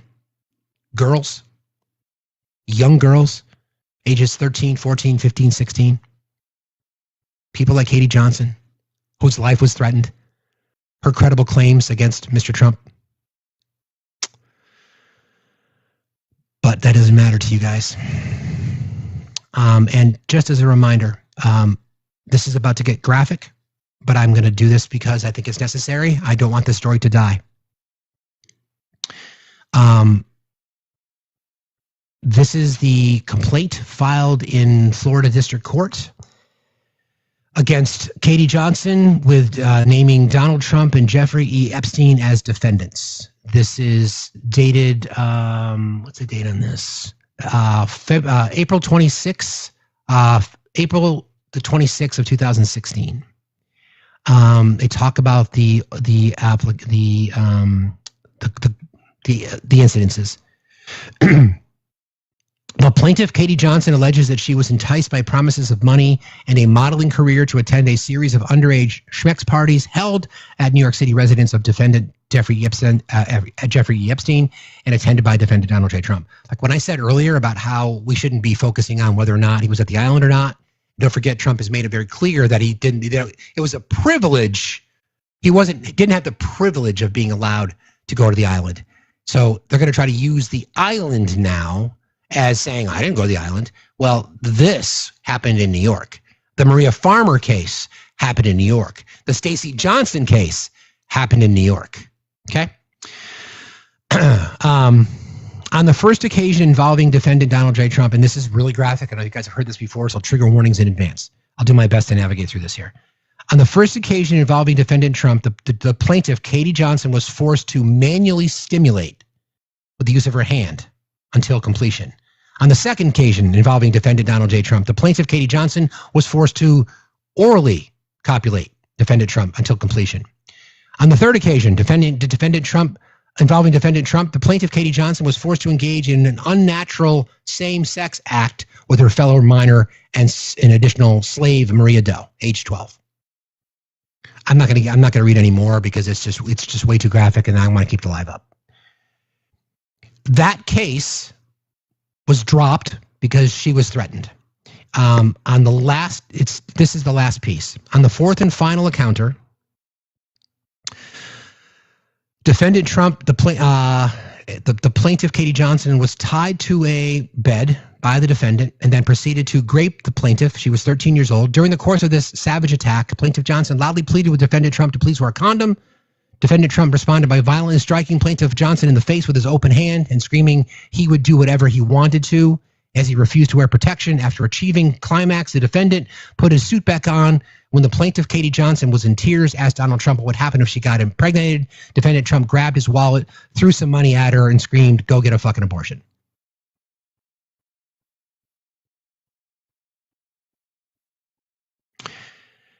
case was ultimately dropped because her, as Katie Johnson claims, her life was threatened, and as was her family's.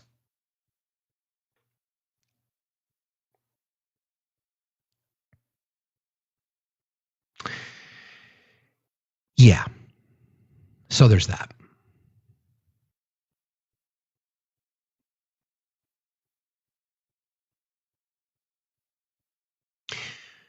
It should enrage you. Yep. And the thing is, like we started the show with today, MAGA will find an excuse. Oh, how come the case didn't get to trial? Well, she was threatened. Her family was threatened. This is what happens when people have money and power. They threaten people. Well, then it's just allegations. And we're supposed to believe that? It's just allegations. Fast forward to Ghislaine Maxwell putting her hand up and going before Congress to testify. And then she says, yeah, everybody but Donald Trump was part of this plot. And then MAGA will believe them and not believe this girl. 13 years old. 13 years old. And the other victim was 12.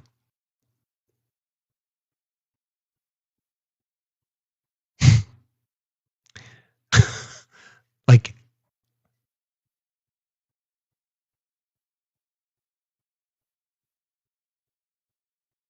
the plaintiff, Katie Johnson, was fully warned on more than one occasion by both defendants, Trump and Epstein, that were she to ever reveal any of the details of the sexual and physical abuse that she had suffered as a slave, the plaintiff, Johnson, and her family would be in mortal danger. Plaintiff Johnson was warned that this would mean certain unaliving for herself and plaintiff Johnson's family unless she remains silent forever on the exact details of the depraved and perverted sexual acts and physical violence against her that she was forced to perform at the hands of the defendants.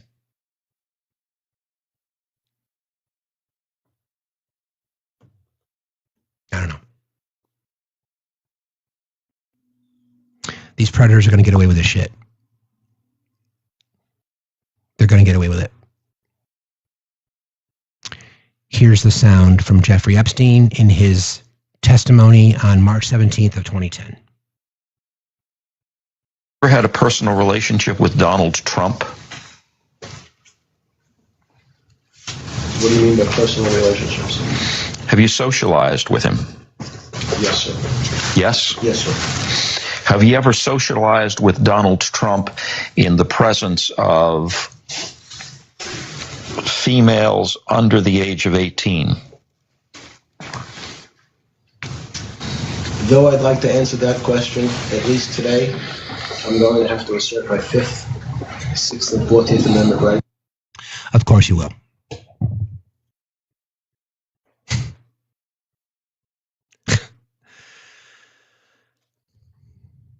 Look, this entire thing to me, guys, is a court of public opinion, right? We know that the 15 million or so hardcore MAGA voters are not going to allow themselves to accept it, right? They are literally going to try to find ways to figure out some method of coping and or deflecting. They will find somebody to blame. They're trying to blame the Biden administration for not releasing any information. We've already debunked that. They're trying to blame women, of course. These girls are just lying. They wanted to get fame. They were promised a job. They had a great job. And what's wrong with having a job? I had a job when I was 13. They had a job. Yeah, say her name, Katie Johnson, exactly. Say her name, Virginia Dufresne. Say her name, Stacey Williams. Say her name, Maria Farmer, and others.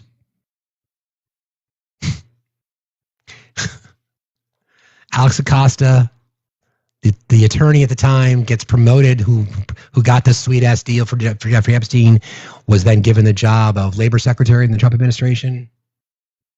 Come on. It just makes me I'm just so disgusted by the whole thing. I'm so disgusted.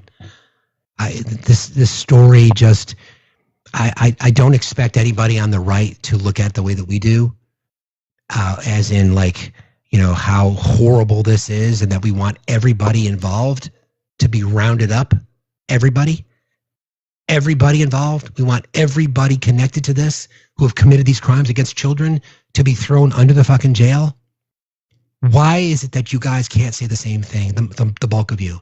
You're just unwilling to believe anything like that testimony from that girl, 13-year-old girl, making these claims about what Donald Trump did, which tracks with some of the other complaints, which tracks with what Maria Farmer has said, what Virginia Dufresne has said, what Stacey Williams has said. Same thing. Their stories are consistent. Eugene Carroll's statements as well. Other women who were assaulted by Donald Trump have said the same thing, although it's not as bad. You're not supposed to believe that. Not supposed to believe any of it. Okay. Hello, my friend. Hi there. 1 second. Frank, you do what you do, but you need proof. Just can't throw people in jail for allegations. Okay. You don't. So again, you need proof. So the proof is that the testimony from the young girls is not the proof. What proof would you need? Like videos? So thank you for proving our point that you don't believe women. Good morning, friend. How are you? I'm all right, thank you. And I'll just add further to your response to that commenter and say, this is why we want the list and the evidence. Exactly. Is because we are convinced he is guilty. If you are so convinced, Frank, that he is innocent, then push him to release the evidence. Because he's the one preventing it. Correct. Exactly. Yep. What else is on your mind today, my friend? I popped up just because I could see how frustrated you were getting, and I know how frustrating it is to go through some of this evidence again and again, and how it can impact our mental health, especially when we are seeking for justice and there is little of that in sight. So I just wanted to come up and see if you wanted a brief bathroom break. More than anything. I'm good. No, I'm good. I appreciate you offering that. Thank you very much for that. Yeah, I mean, it's never going to be easy to talk about these horrible crimes against kids, but we're going to do it because nobody else is. Legacy media is not going to cover it. They're going to run from it. They're not going to be willing to piss Donald Trump off. They're not going to lead with their stories every single day. We will. We will. We're gonna do it. Yeah. Those of us that have experienced that kind of thing are beyond grateful that you are speaking up and thank you.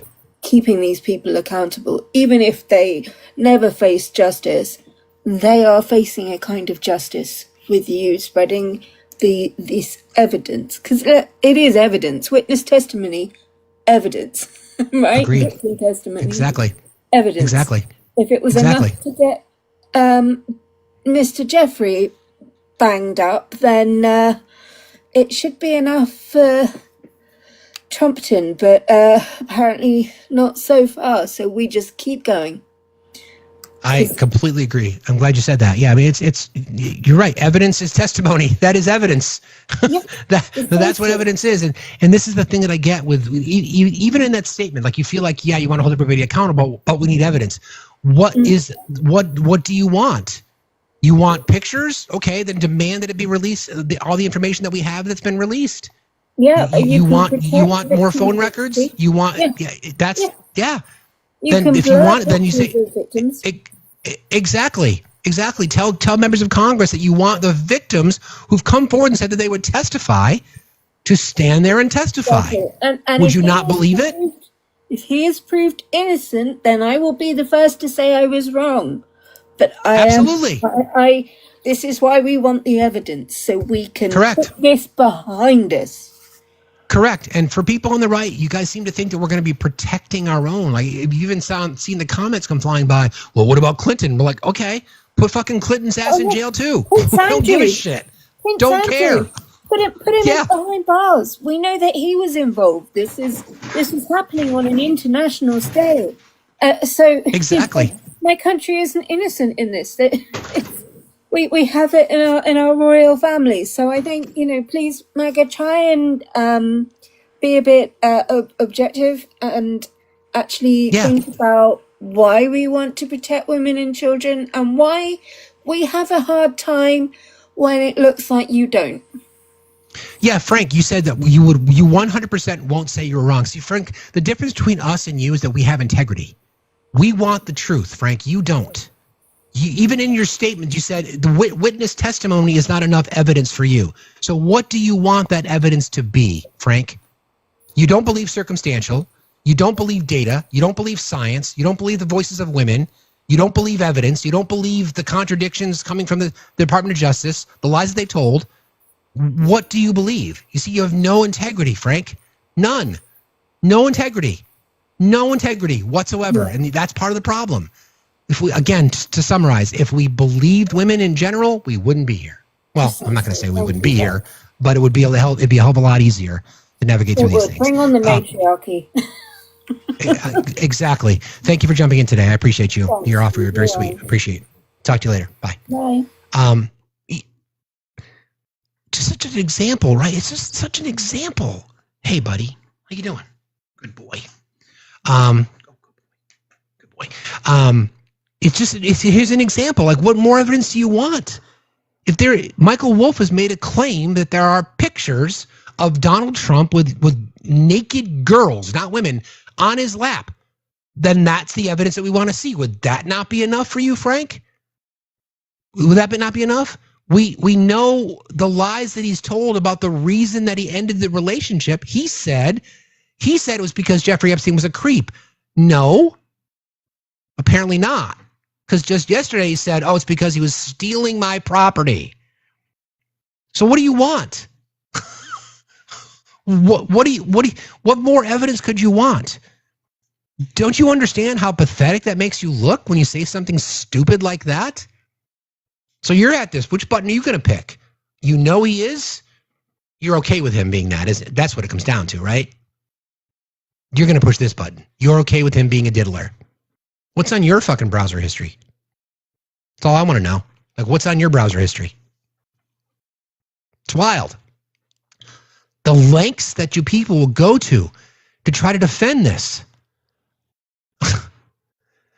Anyway, I have to wrap a little early today, friends. I appreciate everybody today. These conversations are tough. I get it. I totally understand. We're gonna keep talking about it. So if this topic is too heavy for people, I understand. You know, I'm glad you guys show up every single day. You know, we're committed to this because I think it's the biggest story that we're ever gonna cover. I don't think that there's a bigger political scandal, at least in my lifetime, than this one. This is huge. This is huge. Okay, real quick. Tomorrow's Friday. Come on back. It's Antifa Friday. We'll do our new Friday event, which is Undercover Angels, where we are going to be calling out people in our world, in our communities, in our neighborhoods, who are doing work that goes unrecognized, that are helping in their community, that are volunteering, whatever that might be. So we call them Unexpected Angels, and they're part of our Antifa Friday series. Not sure about tomorrow night. Mods, I can figure this out with you guys, but we normally do Facts After Dark every other Friday. We did it last week, so likely not tomorrow night, but you never know. Who are we going to raid, guys? Who's out there that we can raid right now? I want to thank everybody for being here today. $41. Anybody is interested in helping us bang out that live goal for us to finish the day off? No expectation, but it's always appreciated. Again, these are heavy topics, right? These are heavy topics, and the conservatives and on the right and elected Republicans are going to do everything that they can for this to go away. Everything we're going to raid Olive. Everybody go raid Olive. They're going to do everything that they can for this story to die, and we're not going to let it die. So please go raid Olive. Tell her we said hello. Love you guys. Get the smartest chat on